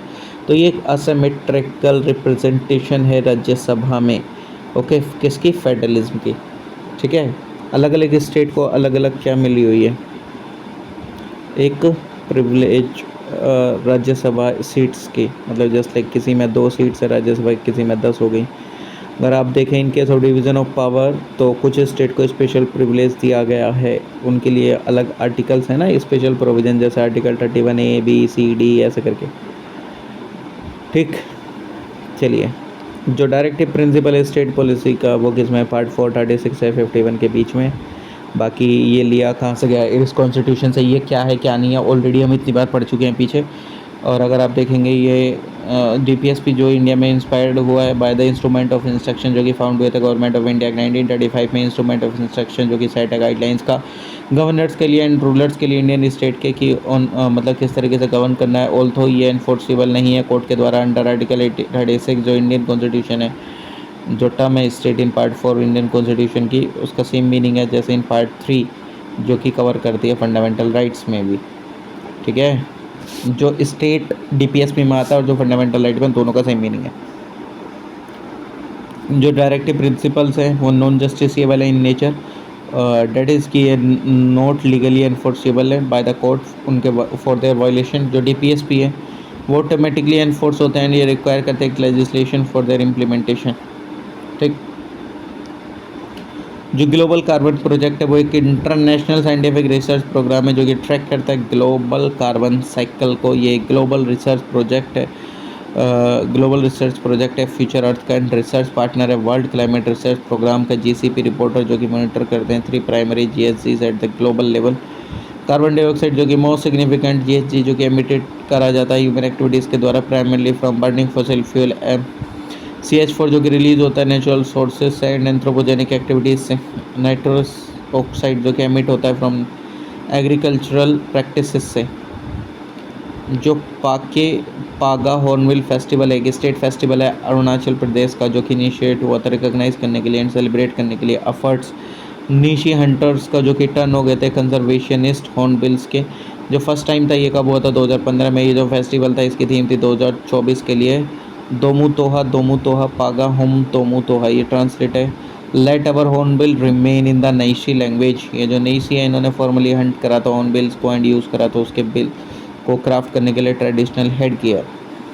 जो 4 स्पीसीज हैं बर्ड्स की red head great Indian oriental पीड एंड एंडेंजर्ड रोफ्यूस नेक्स्ट। ये मिलते हैं कहाँ पाखे टाइगर रिजर्व में अरुणाचल प्रदेश के।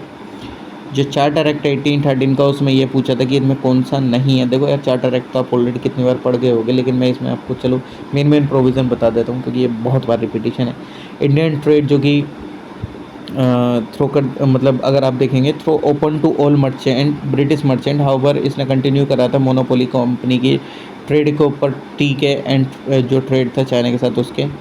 क्रिश्चियन मिशनरीज जो कि भारत में आ रहे थे for the purpose of enlightening the people और इन्हें ऑथराइज करा था लोकल गवर्नमेंट को इंडिया में कि वो इम्पोज कर सकते हैं टैक्स पर्सन के ऊपर। ओके ठीक है, और 1 लाख रुपए दिए थे एनुअली। ठीक, एनकरेजमेंट करने के लिए literature learning and science among the native population of India.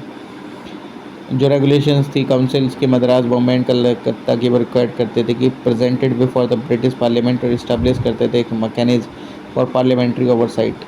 ठीक, जो एक्ट मेंटेट करता था मेंटेनेंस किसका सेपरेट अकाउंट का किसके लिए for commercial transaction and territorial revenue ensure करने के लिए ट्रांसपेरेंसी एंड अकाउंटेबिलिटी।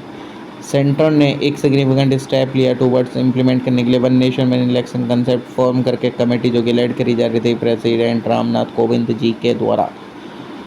प्रेजेंटली अगर आप देखेंगे तो ओनली कुछ स्पेसिफिक स्टेट्स हैं जैसे कि अरुणाचल प्रदेश सिक्किम आंध्र प्रदेश उड़ीसा इन्होंने कंडक्ट करा असेंबली के पोल कॉन्करेंटली लोकसभा इलेक्शन के साथ में। जो कॉन्स्टिट्यूशन अंडर आर्टिकल 245 246 ये एम्पावर करता है पार्लियामेंट को एंड स्टेट को कि वो इनेक्ट कर सकते हैं मैरिज रेगुलेशंस। जो स्पेशल मैरिज एक्ट है वो एक जेंडर न्यूट्रल है। जो कोर्ट है उसने रिफ्यूज़ कर दिया कि वो स्ट्राइक डाउन करेगा और रीड करेगा वर्ड्स को इंटरप्रिटेट करने के लिए स्पेशल मैरिज एक्ट पे एज जेंडर न्यूट्रल। ऐसे में जो कि एक सेकुलर फ्रेमवर्क है जो कि पास हुआ था 1954 में। जो वर्डिक्ट है उसने रिफ्यूज़ करा अफोर्ड करने के लिए legal recognition same sex marriage को सिंस मैरिज क्योंकि एक एज अ सोशल इंस्टीट्यूशन जो कि प्रेडिक्ट करती है ऑल राइट फॉर्म और political thoughts and laws and कोई भी एक अनक्वालिफाइड राइट्स नहीं है टू मैरी जो कि पीपल क्लेम कर सकते हैं as a fundamental right. Unqualified rights जो कि राइट्स हैं जो कि बैलेंस नहीं करे जा सकते against the needs of other individual और against any general public interest. Next है क्यूरेटिव पेटिशन जो कि फाइल करी जाती है after the review plea against the final conviction जो कि डिसमिस हो जाती है। तो जो कंसेप्ट है क्यूरेटिव पेटिशन का वो सपोर्ट करा जाता है आर्टिकल 137 के द्वारा इंडियन कॉन्स्टिट्यूशन के प्रोवाइड करता है कि जो मैटर है कोई भी लॉ एंड रूल्स का वो बना हुआ मेड अंडर आर्टिकल 45 तो सुप्रीम कोर्ट उसके पास पावर है कि वो रिव्यू कर सकते हैं जजमेंट को जो कि प्रोनाउंस करी गई उसके द्वारा में। और जो हर एक क्यूरेटी पटिशन वो डिसाइड करी जाती है on the basis of principle जो कि लेट डाउन करा गया सुप्रीम कोर्ट के द्वारा in Rupa Ashok Hurra versus Ashok Hurra and another 2002 case में। जो जजमेंट है उसने बोला था कि जो technical difficulties and apprehension over the reopening of cases had to give way to a final forum remove करने के लिए एरर जजमेंट में जहाँ पे जो एडमिनिस्ट्रेशन है जस्टिस की वो अफेक्ट हुई हो मे बी अफेक्टेड। ठीक। और जो क्यूरेटी पटिशन है वो अकम्पनी कराया जाएगा by certification by senior advocate जो कि पॉइंट आउट करेगा सब्सटेंशियल ग्राउंड एंटरटेन करने के लिए इसको। और ये it must be first circulate होगी टू अ बेंच जो कि 3 मोस्ट सीनियर जज होंगे एंड जो जज जो कि पास कर देंगे concern judgment if available. Only जिस टाइम पे जो मेजोरिटी ऑफ द जज है वो कंक्लूड करते हैं मैटर को कि वो नीड से हियरिंग करने की, तो फिर वो लिस्ट करा जाता है as far as possible before the same bench. E links के इसमें एडवांटेज पूछे गए थे तो ये हाइयर रीडेबिलिटी देखने को मिलती है और आई स्ट्रेन रिडक्शन देखने को मिलता है। लॉन्ग बैटरी लाइफ है ई इंक डिस्प्ले की, लॉन्ग ओके ड्यूरेबल है। डिसएडवांटेज क्या है? स्लो रिफ्रेश रेट है ट्रेडिशनल एलसीडी डिस्प्ले जो कि रिफ्रेश रेट अराउंड 60 हर्ट्ज का है। In contrast e ink display जो कि typically have refresh rates of around 1 hertz और less. Okay. Limited colour range आपको देखने को मिलेगी। जो मोस्ट ई इंक डिस्प्ले है वो ओनली कैपेबल है डिस्प्ले करने के लिए शेड्स ग्रे और limited number of colours. Next है शैडो कैबिनेट के बारे में। देखो पार्लियामेंट्री सिस्टम ऑफ गवर्नमेंट के बारे में पीछे बहुत बार पढ़ लिया। जो शैडो कैबिनेट है एक यूनिक इंस्टीट्यूशन है ब्रिटिश कैबिनेट सिस्टम का, ये फॉर्म करा जाता है अपोजिशन पार्टी के द्वारा बैलेंस करने के लिए रूलिंग कैबिनेट एंड प्रिपेयर करने के लिए उसके मेंबर्स को फ्यूचर मिनिस्ट्रियल ऑफिस के लिए। कोई भी इंस्टीट्यूशन भारत में इस तरीके का नहीं है। सिटीजन कौन होते हैं? जो कि मेंबर होते हैं पॉलिटिकल कम्युनिटी के जो कि एंजॉय करते हैं फुल एंड पॉलिटिकल राइट। ठीक। जो डिस्ट्रिक्ट कोर्ट होता है, दो एडिशनल डिस्ट्रिक्ट कोर्ट होता है वो एक्सरसाइज करता है jurisdiction both on the original side and appellate side. एक सिविल एंड क्रिमिनल मैटर्स में जो कि राइज होता है डिस्ट्रिक्ट में। ये जो डिस्ट्रिक्ट कोर्ट है वो एक अपीलेट जुरिसडिक्शन है ओवरऑल सबऑर्डिनेट कोर्ट जो कि सिचुएटेड है डिस्ट्रिक्ट में in both civil and criminal matter. Subordinate court जो होते हैं सिविल साइड में अगर देखा जाए असेंडिंग ऑर्डर में वो क्या सबसे पहले जूनियर सिविल जज कोर्ट, फिर प्रिंसिपल जूनियर सिविल जज कोर्ट, फिर सीनियर सिविल जज कोर्ट जिसको हम सब कोर्ट भी बोलते हैं। Subordinate courts on the criminal side अगर देखेंगे असेंडिंग ऑर्डर में हायरार्की के तो first class magistrate judicial magistrate court होता है, फिर chief judicial magistrate court. Certain criminal और civil court can not be tried by a court जो कि लेसर होता है ना डिस्ट्रिक्ट कोर्ट। ये देते ये दिस गिव की जो डिस्ट्रिक्ट कोर्ट है ओरिजिनल जुरिसडिक्शन है in such matters and appeal और जो रिवीजन होता है ऑर्डर का overlying in the district from the district court lie करता है to high court of the concern state. जो टेरिटोरियल एंड जो पेक्यूनरी जुरिसडिक्शन है सिविल मैटर्स में यूजुअली सेट है in concern state enactment on the subject of civil courts. और on the criminal side जो jurisdiction है वो एक्सक्लूसिवली ड्राइव है क्रिमिनल प्रोसीजर कोर्ट्स है। एज पर दिस कोर्ट जो मैक्सिमम सेंटेंस है सेशन जज के डिस्ट्रिक्ट कोर्ट की वो अवॉर्ड करी जा सकती है कन्विक्ट को कैपिटल पनिशमेंट, यानी कि उसके पास पावर है कैपिटल पनिशमेंट देने की। कैपिटल पनिशमेंट यानी कि पैसे मांग लिए, नहीं डेथ सेंटेंस होता ही है। जो रिवोल्ट 1857 का जिसको फर्स्ट वॉर ऑफ इंडिपेंडेंस कहा जाता है सिपोही मोइटनी, तो इसमें एक क्वेश्चन था आई थिंक कि कौन सी तारीख में वो दिल्ली की तरफ बढ़े थे, यही क्वेश्चन था या दूसरा था, मेरे एग्जैक्टली ध्यान तो नहीं आ रहा। फीचर क्या दे सकते हैं? हाँ ये फीचर था, वो जो क्वेश्चन था वो दूसरे टेस्ट में था कि कौन सी तारीख में दिल्ली की तरफ बढ़े थे। इसमें फीचर पूछ रहे थे तो इसने चेंज कर दिया था designation governor general of India से वाइसरॉय ऑफ इंडिया। ठीक। और जो वाइसरॉय ऑफ इंडिया थे वो डायरेक्ट रिप्रेजेंटेटिव थे ब्रिटिश क्राउन के इंडिया में। लॉर्ड कैनिंग जो थे वो बने पहले first viceroy of India. In and कर दिया था डबल गवर्नमेंट सिस्टम का एबोलिश करके board of control and court of director को इसने क्रिएट करा था एक new office secretary of state India के लिए जिसके पास कंप्लीट अथॉरिटी होती थी एंड कंट्रोल होता था इंडियन एडमिनिस्ट्रेशन का। सेक्रेटरी ऑफ स्टेट जो कि मेंबर होते थे ब्रिटिश कैबिनेट के एंड रिस्पॉन्सिबल होते थे ultimately to the British parliament. इस अगर आप देखेंगे तो इसने इस्टेब्लिश करा था 15 मेंबर की काउंसिल को इंडिया का जो कि असिस्ट करते थे in the secretary of state for India. जो काउंसिल थी वो एक एडवाइजरी बॉडी थी। जो सेक्रेटरी ऑफ स्टेट है वो was made the chairman of the council. इसने कॉन्स्टिट्यूट करा था secretary of state in council as a body corporate capable of suing and being sued in India and in England.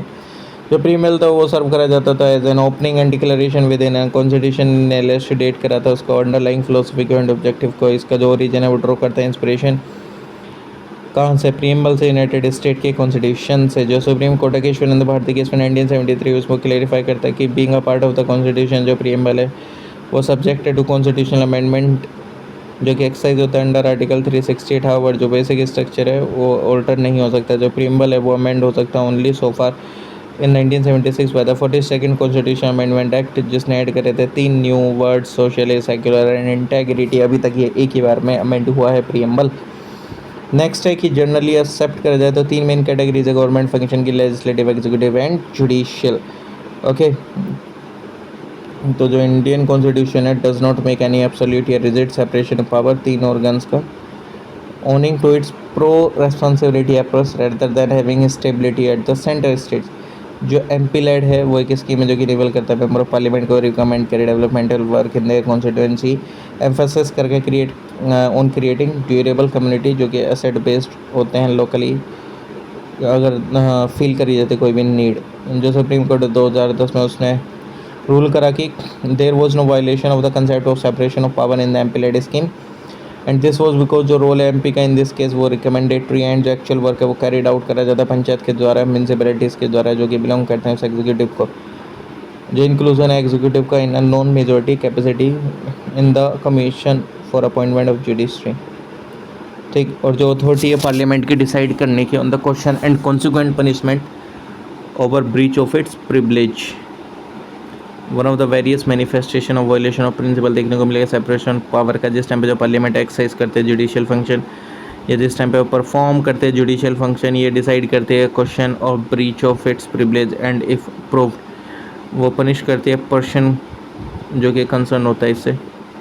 Bile doing so the parliament है वो एक soul जज and court है जो कि can not generally question the decision of the house on this point.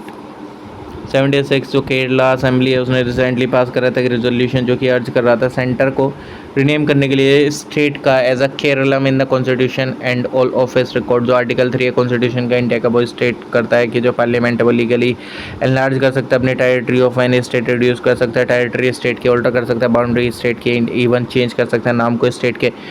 और अगर आप देखेंगे like in the case of renaming cities change, अगर चेंज करना है नाम ऑफ द स्टेट में तो अप्रूवल लेना है किससे? सेंटर की मिनिस्ट्री ऑफ होम अफेयर्स है, वो ज़रूरी होता है। नो ऑब्जेक्शन सर्टिफिकेट लेना होता है from several agencies such as the ministry of railway, intelligence bureau, department of post, survey of India, registrar general of India. If proposal accept हो जाता है जो रेजोल्यूशन अब इंट्रोड्यूस करेगा एज अ बिल पार्लियामेंट में, और फिर वो एक लॉ बन जाएगा एंड जो नेम है स्टेट का वो चेंज हो जाएगा बाद में। और जो नंबर ऑफ प्रोविजन है कॉन्स्टिट्यूशन में वो अमेंड करे जाते हैं bye simple majority of the two houses of parliament outside the scope of article 368।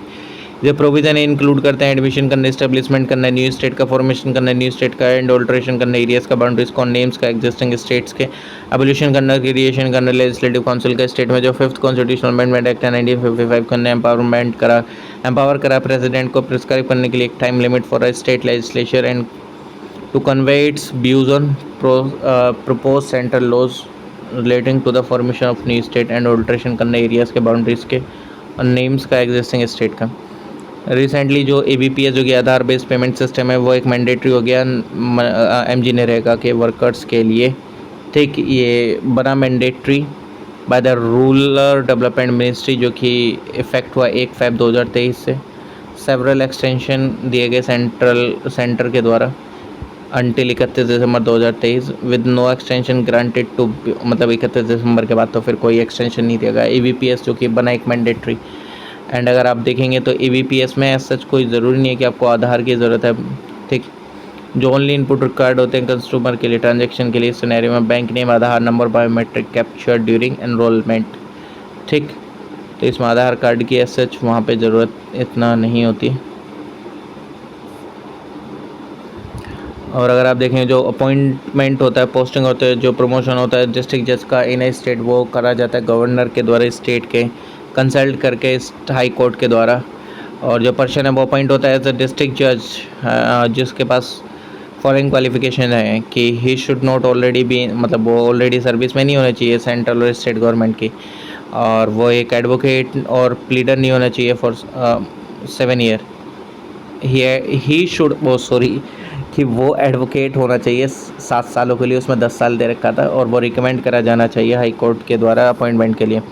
Recently supreme court of India ने हेल्ड करा कि कोई भी फंडामेंटल राइट जो कि फंडामेंटल राइट टू रिजर्वेशन, ठीक, कोई भी फंडामेंटल राइट नहीं है। फर्स्टली अगर केस देखा जाए Mukesh Kumar versus union of versus state of Uttarakhand का, इस केस में जो अपील थी वो फाइल करी गई थी सुप्रीम कोर्ट के सामने रिगार्डिंग द रिजर्वेशन प्रमोशन के regarding schedule caste and schedule tribe के पब्लिक सर्विसेज में ये हेल्ड करा गया था कोर्ट के द्वारा कि कोई भी फंडामेंटल राइट नहीं है रिजर्वेशन से रिलेटेड प्रमोशन करने में, claim by the people. Article 16 जो इंडियन कॉन्स्टिट्यूशन का जो कि डील करता है with the equality of opportunity in the matter of public employment, article 16 for जो कि इनेबल करता है प्रोविज़न को, कन्फर्म करता है एक डिस्क्रिशनरी पावर स्टेट पे कि वो रिजर्वेशन बना सकती है इफ अगर ज़रूरत हो तो, बट ये कंफर्म करता है no constitutional right upon the member of the backward class की वो क्लेम करे रिजर्वेशन। 77 कॉन्स्टिट्यूशनल अमेंडमेंट एक्ट 1995 को उसने इंसर्ट करा आर्टिकल 16 का 4A जो कि इनेबल करता है स्टेट को कि वो बनाए provision in promotion for SC and ST। Further जो 85th कॉन्स्टिट्यूशनल अमेंडमेंट एक्ट है 2001 का उसने अमेंड करा आर्टिकल 16 4A को अगेन अलाउ करा कॉन्सिक्वेंशियल सीनियरिटी प्रमोशन के अंदर में, ठीक है। नेक्स्ट इसमें क्वेश्चन में पूछा गया था कि कौन कौन से चीज़ जो है वो आर्टिकल 19 में आती हैं। तो जो राइट टू साइलेंस है वो इंटीग्रल पार्ट है freedom of speech and expression का। इसको दिस रिकॉग्निशन मीन्स कि जो इंडिविजुअल है वो कैन नॉट बी कंपेल्ड कि वो स्पीक बोले या पार्टिसिपेट करे स्पीच में अगेंस्ट देयर विल, मतलब ज़बरदस्ती नहीं बुलवा सकते हैं किसी। जो सुप्रीम कोर्ट है जो रेस्ट्री and corporation housing society case, उसमें बोला कि कोई भी जो citizen has there held at no citizen has a fundamental right under article 19(1)(c) कि वो मेंबर बन सकता है वॉलंटरी एसोसिएशन का या कोऑपरेटिव सोसाइटी का। ये जो राइट है ये गवर्न करा जाता है प्रोविजन ऑफ द स्टैट्यूट। सो जो राइट है बनने का और टू कंटिन्यू करने का being a member of society वो एक स्टैट्यूटरी राइट है, ना कि एक fundamental right under article 19(1)(c). जो सुप्रीम कोर्ट है in the TMA pi foundation case, उसने बोला कि जितने भी सिटीजन्स हैं उनके पास राइट है कि वो इस्टेब्लिश कर सकते हैं एडमिनिस्टर कर सकते हैं educational institution under article 19(1)(g) and minorities के पास है एक special right under article 30। In the Anuradha Bhasin case जो सुप्रीम कोर्ट उसने हेल्ड करा कि जो फ्रीडम है प्रैक्टिस करने की, किसी प्रोफेशन को कैरी करने की, किसी भी ट्रेड बिजनेस को और ऑक्यूपेशन को over the medium of the internet वो एंजॉय करता है constitutional protection under article 19(1)(g) of the constitution of India. ये जो राइट है also does not include the right to strike. ये जो राइट टू स्ट्राइक है वो एक स्टैट्यूटरी राइट है, ना कि फंडामेंटल राइट है। आर्टिकल 3 जो कि ऑथोराइज करता है पार्लियामेंट को कि फॉर्म कर सकता है न्यू स्टेट वगैरह, ये देखो अभी मैंने जस्ट अभी पीछे बताया। तो जो डिसीजन है सेंट्रल गवर्नमेंट का 1960 में, उसने सीड करा कोई भी टेरिटरी जैसे कि बैरोबरी यूनियन वेस्ट बंगाल की किसको, पाकिस्तान को। एक पॉलिटिकल एगिटेशन था एंड कंट्रोवर्सी थी जो कि देयर बाय नेसेसिटेटेड कि जो पार्लियामेंट्री रेफरेंस, तो जो कोर्ट है उसने हेल्ड करा कि जो पावर है पार्लियामेंट के डिमिनिश करने के एरिया किसी भी स्टेट को अंडर आर्टिकल 3 वो कवर नहीं करती है सेसेशन इंडियन टेरिटरी का कि वो फॉरेन टेरिटरी को फॉरेन कंट्री को दे। तो हैंस जो इंडियन टेरिटरी है वो can be ceded to a foreign state, वो भी अमेंड करके आर्टिकल 368 का। कॉन्सिक्वेंटली जो 9th कॉन्स्टिट्यूशनल अमेंडमेंट एक्ट है 1960 का वो इनेक्ट हुआ ट्रांसफर करने के लिए स्टेट टेरिटरी को पाकिस्तान को। जो 100 कॉन्स्टिट्यूशनल अमेंडमेंट एक्ट 2015 के वो इनेक्ट करा गया इफेक्ट देने के लिए, एक्वायर करने के लिए certain territories by India and transfer करने के लिए certain other territories to Bangladesh in person of the agreement and its protocol जो कि एंटर्ड होता है into between the government of India and Bangladesh. Under this deal जो इंडिया ने ट्रांसफ़र करा 101 एनक्लेव्स बांग्लादेश को और बांग्लादेश ने ट्रांसफ़र करे 51 एनक्लेव्स इंडिया को। 26 कॉन्स्टिट्यूशनल अमेंडमेंट एक्ट पास हुआ 1971 में, और इसने काफ़ी सारे चेंजेस करे टू द कॉन्स्टिट्यूशन जो कि included in the abolition of prohibitors system for former Indian princes. ये जो अमेंडमेंट है उसने प्रोवाइड करा appointment of a commission review करने के लिए वर्किंग ऑफ द कॉन्स्टिट्यूशन हर एक 5 साल में एंड सबमिट करेगा report to the president of India. 75th amendment act 1994 जो कि प्रोवाइड करता है establishment rent tribunal for the adjudication of dispute with respect to rent and it's regulation and control करेगा टेनेंसी इशूज जो कि include करते हैं right title and interest landlords and tenants के लिए। कॉलेजियम सिस्टम जो है जज का in the supreme court invention, जो टर्म कॉलेजियम है वो मेंशन नहीं है कॉन्स्टिट्यूशन में, ठीक है। फर्स्ट जज केस हुआ था 1980 में, इसमें बोला कि जो कंसल्टेशन है विद द CJI एक मैटर ऑफ अपॉइंटमेंट है, must be full and effective. However reject करा आइडिया की जो CJI की जो ओपिनियन है एल्बिट कैरिंग करते हैं ग्रेट वेट और शुड हैव प्राइमेसी सेकंड जज केस 1993 इंट्रोड्यूस करा कोलेजियन सिस्टम, जो कि होल्ड करता है कि जो constitutional consultation really meant concurrence, and इसने ऐड करा that it was not the CJI's individual opinion but ये कंस्टिट्यूशनल ओपिनियन है जो कि फॉर्म होते हैं in consultation with the two senior most judges in the Supreme Court or on a presidential reference for its opinion. तो supreme court in the third जज case 1998 उसने expand करा कॉलेजियम अपॉइंटमेंट करने के लिए सुप्रीम कोर्ट के जज का टू 5 मेंबर बॉडी, जो कि कॉम्प्राइज करता है CJI and 4 of his senior most colleagues, और for the appointment of high court जज कॉलेजियम, जो कि कॉम्प्राइज करता है सीजीआई एंड 2 सीनियर मोस्ट जजेस कोर्ट। जो प्रपोजल है पर ये इनिशिएट करा जाता है जस्टिस ऑफ हाई कोर्ट, जो कि कंसर्न है in consultation with senior most colleagues. Article 3 जो कि ऑथराइज करता है पार्लियामेंट को फॉर्म कर सकते हैं, ये सब देखो अभी पीछे पड़ा है, ठीक। आर्टिकल 3 ने ले डाउन कर रखे 2 कंडीशन इस रिगार्ड में कि जो कोई भी बिल है जो कि कंटेम्पलेट करता है अब चेंजेस, ठीक, वो इंट्रोड्यूस करेगा पार्लियामेंट में प्रायर रिकमेंडेशन बाय प्रेसिडेंट के। सेकंड की जो बिफोर रिकमेंडिंग द बिल जो प्रेसिडेंट है वो रेफर करेगा स्टेट लेजिस्लेचर को वो सेम कंसर्न एक्सप्रेस करने के लिए उसका व्यू एक स्पेसिफिक पीरियड में। फर्दर जो पावर है पार्लियामेंट की फॉर्म करने के न्यू स्टेट इंक्लूड करता है पावर की वो फॉर्म करे न्यू स्टेट और union territory by uniting a part of any state और यूनियन टेरिटरी, या कोई भी एक अदर स्टेट को या यूनियन टेरिटरी को जो प्रेसिडेंट है वो बाउंड नहीं है व्यू से स्टेट लेजिस्लेचर के, या तो वो उनको एक्सेप्ट भी कर सकता है रिजेक्ट भी कर सकता है। इकोवास जो बोला था कि जो मिलिट्री रिजीम से किसमें बुर्किना फासो माली नाइजर में उन्होंने अनाउंस करा immediate withdrawal from West Africa's bloc इकोवास, जो कि साइटिंग द ब्लॉक ये एक थ्रेट बता रहे थे इसको। इकोवास जो कि एक regional political and economic union है जो कि mainly farmer British and French colonies जो कि लोकेटेड थे वेस्ट अफ्रीका में इस्टेब्लिश हुआ था 1975 में through the treaty of Lagos. Member इसमें Benin, Cabo Verde, Cote d'Ivoire, Gambia, Ghana, Guinea Bissau, Liberia, Nigeria, Sierra Leone, Senegal, Togo. Headquarter Abuja Nigeria में। इसका एम है प्रमोट करना कोऑपरेशन इंटीग्रेशन और leading to establishment of an economic union. कहाँ West Africa में रेस करने के लिए लिविंग स्टैंडर्ड उसके पीपल के लिए एनहेंस करना, इकोनॉमिक स्टेबिलिटी फोस्टर करना, रिलेशन अमंग मेंबर स्टेट्स। इसका एम है कि have single common currency and create करना एक single large trading block western Africa में इन 1990s, जो अर्ली 2000 ये ऑपरेट करा रीजनल पीस कीपिंग ऑपरेशन जिसको हम बोलते हैं इकोमॉक, जो कि लाइड करा जाता है नाइजीरिया के द्वारा। ओके नेक्स्ट, जो supreme court of India in Randhir Singh, इसमें केस पूछे गए थे रणधीर सिंह। अच्छा उससे पहले बता देते हैं supreme court in MC Mehta versus union of India, उसने रिकॉग्नाइज करा इंपॉर्टेंस प्रोटेक्ट करने का एंड इम्प्रूव करने का एनवायरनमेंट, जो कि विषय के bye article 48A supreme court in of India in Randhir Singh versus union of India उसने हेल्ड करा कि जो equal pay for equal work जैसे कि मेंशन है आर्टिकल 39D में, जो कि कॉन्स्टिट्यूशनल गोल है जो कि एनफोर्स करा जाता है इन केसेस जहाँ पर जो प्रिंसिपल है वो वायलेटेड है। और सुप्रीम कोर्ट जो कि Acer बोमी versus union of India उसने रेस्ट्रिक्ट करा आर्बिट्रेरी डिसमिशल सुप्रीम किसका स्टेट गवर्नमेंट का अंडर आर्टिकल 356। इसने एम्फोसाइज करा कि जो प्रेसिडेंट है वो प्रोक्लेमेशन अंडर आर्टिकल 356 जो कि exercise must be exercise with question.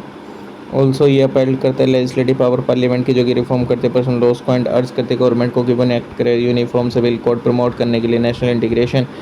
बंधुआ Mukti Morcha versus union of India जो कि केस प्राइमरली डील करते हैं किसके साथ, इशू के साथ बॉन्डेड लेबर के इम्प्लीमेंटेशन के bonded labour system evolution act 1976। ये जो एक्ट है उसने फोकस करा है इंश्योर करने में welfare of worker and free करने का फ्रॉम इन ह्यूमन कंडीशन। जो सुप्रीम कोर्ट उसने ऑब्जर्व करा है कि ये उसके कि ये स्टेट की रेस्पॉन्सिबिलिटी की प्रोवाइड करे लिविंग वेजेस हर एक वर्कर्स को इंश्योर करने के लिए decent standard of living. Part 4 जो कॉन्स्टिट्यूशन का आर्टिकल 36 से 51 वो कंटेन करता है DPSP।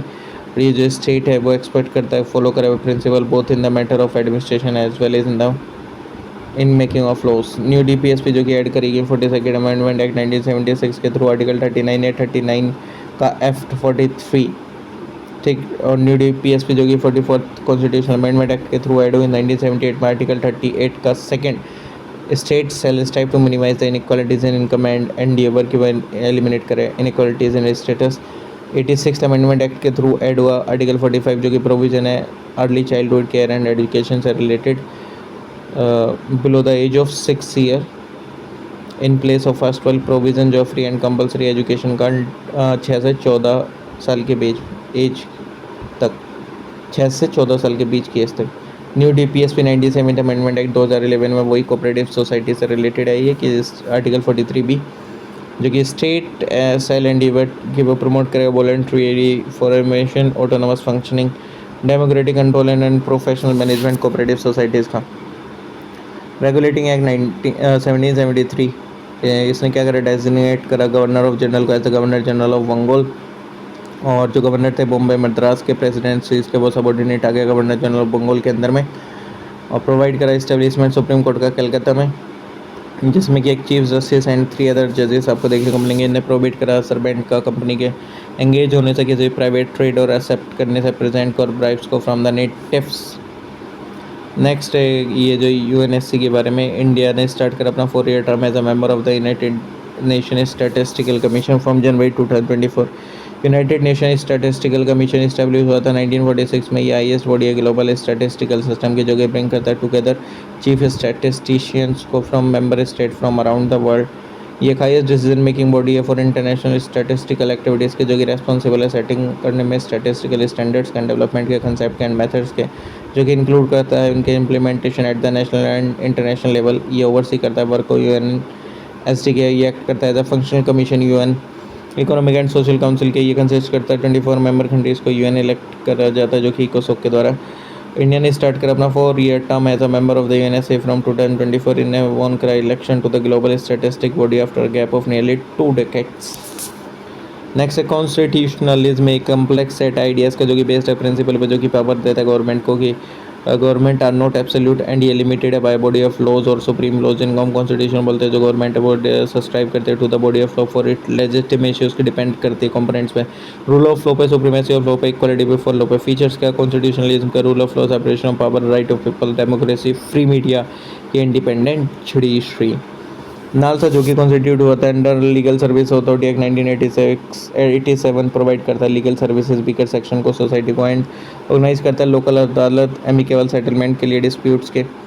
और जो chief justice of India in the pattern chief और जो सीनियर मोस्ट ऑनरेबल जज है सुप्रीम कोर्ट ऑफ इंडिया का, is the executive chairman of the authority. Free legal add, जो कि एक प्रोविज़न है फ्री लीगल सर्विस का सिविल एंड क्रिमिनल मैटर में पुअर एंड मार्जिनलाइज पीपल के लिए, जो कि अफोर्ड नहीं कर सकते सर्विस लॉयर की कंडक्ट करने के लिए अपना केस और लीगल प्रोसीडिंग किसी भी कोर्ट व ट्राइब्यूनल में, अथॉरिटी में।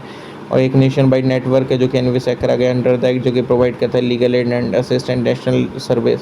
नालसा, जो कि एक एपेक्स बॉडी है constitute to lay down policies and principle for making legal services available under the provision of the act and frame करता है ये most effective economic scheme for legal services. ये also disperse करता है funds को and grant करता है to state legal service authority and NGOs implement करने के लिए legal aid schemes and programmes को। ओके जो कॉन्स्टिट्यूशनल वैलिडिटी है सेक्शन 13 के फैमिली कोर्ट के एक्ट की, वो प्रोहिबिट करती है लॉयर्स को from appearing before family court, जो कि चैलेंज कर दिया गया है before the Rajasthan high court, has been challenge before the Rajasthan high court. Family court act 1984, जो कि इन एक्ट है प्रोवाइड करने के लिए एस्टेब्लिशमेंट फैमिली कोर्ट्स एक विद अ व्यू कि वो प्रमोट करेगा कॉन्सिलेशन एंड सिक्योर करेगा स्पीडी सेटलमेंट डिस्प्यूट के रिगार्डिंग, जो कि मैरिज और फैमिली अफेयर्स से रिलेटेड है। ठीक, ये एक्ट प्रोवाइड करता है इस्टेब्लिशमेंट फैमिली कोर्ट्स का स्टेट गवर्नमेंट के द्वारा कंसल्टेशन करके स्टेट हाई कोर्ट के साथ, और ये बनाता है obligatory on the state government setup करता है family court in every city और टाउन विद अ पॉपुलेशन जो कि एक्सीड कर जाती है 1 मिलियन। ये प्रोवाइड करता है कि जो पार्टीज़ हैं to a dispute before a family court shall not be entitled as of right to be represented by a legal practitioner. और जो कोर्ट है वो in the interest of justice seek the वो असिस्टेंस लेता है किसकी, legal expert की as a amicus curiae. ये सिंप्लीफाई करता है रूल ऑफ एविडेंस को एंड प्रोसीजर को सो एज टू इनेबल करे फैमिली कोर्ट को डील करने के लिए इफेक्टिवली विद अ डिस्प्यूट। ये प्रोवाइड करता है for only one right of appeal, जो कि लाई करते हैं टू द हाई कोर्ट।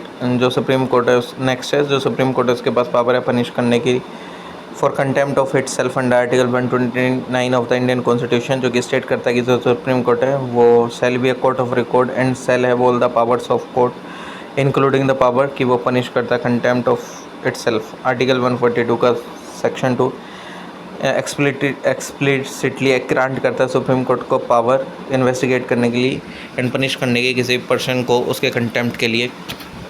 1991 में सुप्रीम कोर्ट ने रूल करा था कि इसके पास पावर है कि वो पनिश कर सकता है कंटेम्प्ट के regarding not only of itself but also of high court का, सबॉर्डिनेट का एंड ट्राइब्यूनल फंक्शनिंग जो करता है एंटायर कंट्री में। ओके, और द कॉन्स्टिट्यूशन इंडिया का वो एक्सप्लिसिटली डिफाइन करता है कि क्या आता है कंटेम्प्ट ऑफ कोर्ट में, एंड ये डिफाइंड है कंटेम्प्ट ऑफ कोर्ट एक्ट 1971 में। ठीक, ये एक्सप्लिसिटली डिफाइन नहीं करता है। ठीक, और जो एक्ट है वो डिवाइड है कंटेम्प्ट ऑफ कोर्ट को सिविल एंड क्रिमिनल कंटेम्प्ट में। सिविल कंटेम्प्ट क्या होता है कि जो कोई विलफुल डिसोबीडियंस होता है किसी भी जजमेंट, डिग्री, ऑर्डर वगैरह इन सबका। क्रिमिनल की कोई भी पब्लिकेशन कर देना जिसके जैसे स्कैंडलाइज हो जाए, कोर्ट का लोअर कर दे, उसकी अथॉरिटी को इंटरफेरेंस हो जाए, the due course of judicial proceeding में ऑब्स्ट्रक्ट कर दिया जाए एडमिनिस्ट्रेशन ऑफ जस्टिस में। नेक्स्ट इलाहाबाद हाई कोर्ट ने मैंडेट करा कि इंडिया को कि जो एक मेंबर है अब ऑफ द अपोस्टाइल कन्वेंशन को जो कि एक्सेप्ट करे foreign apostille authenticated document. Apostille convention जो कि कन्वेंशन हुआ था 5 अक्टूबर 1961 को, जो कि एबोलिश करता है रिक्वायरमेंट लेजिस्लेशन की फॉरेन पब्लिक डॉक्यूमेंट के लिए, जिसको हम जानते हैं अपोस्टाइल कन्वेंशन। ये एक इंटरनेशनल ट्रीटी है जो कि ड्राफ्ट करी गई थी है कॉन्फ्रेंस के द्वारा, प्राइवेट इंटरनेशनल लॉ के द्वारा। अपोस्टाइल कन्वेंशन जो कि इंटेंडेड है कि वो सिंप्लीफाई करता है प्रोसीजर को थ्रू विच जो कि डॉक्यूमेंट है जो कि इशू होता है one of the contracting states में, वो सर्टिफाइड कर दिया जाता है for legal purposes in the other contracting states of the convention, जो कि फैसिलिटेट करता है use of public document abroad. Okay, direct democracy comprise करते हैं एक फॉर्म ऑफ डेमोक्रेसी जिसमें जो सिटीजन वो डायरेक्टली पार्टिसिपेट करते हैं पॉलिटिकल डिसीजन मेकिंग में, और इस सिस्टम में ये ओनली प्रैक्टिकल है with relatively small number of people के साथ। नेक्स्ट है, इसमें एक क्वेश्चन था, ये थोड़ा सा स्टेटमेंट को उल्टा कर दिया था। ये स्टेटमेंट क्या था कि इसमें बोला गया था कि भारत में जो कि नेचुरलाइज सिटीजन नहीं बन सकता है प्रेसिडेंट,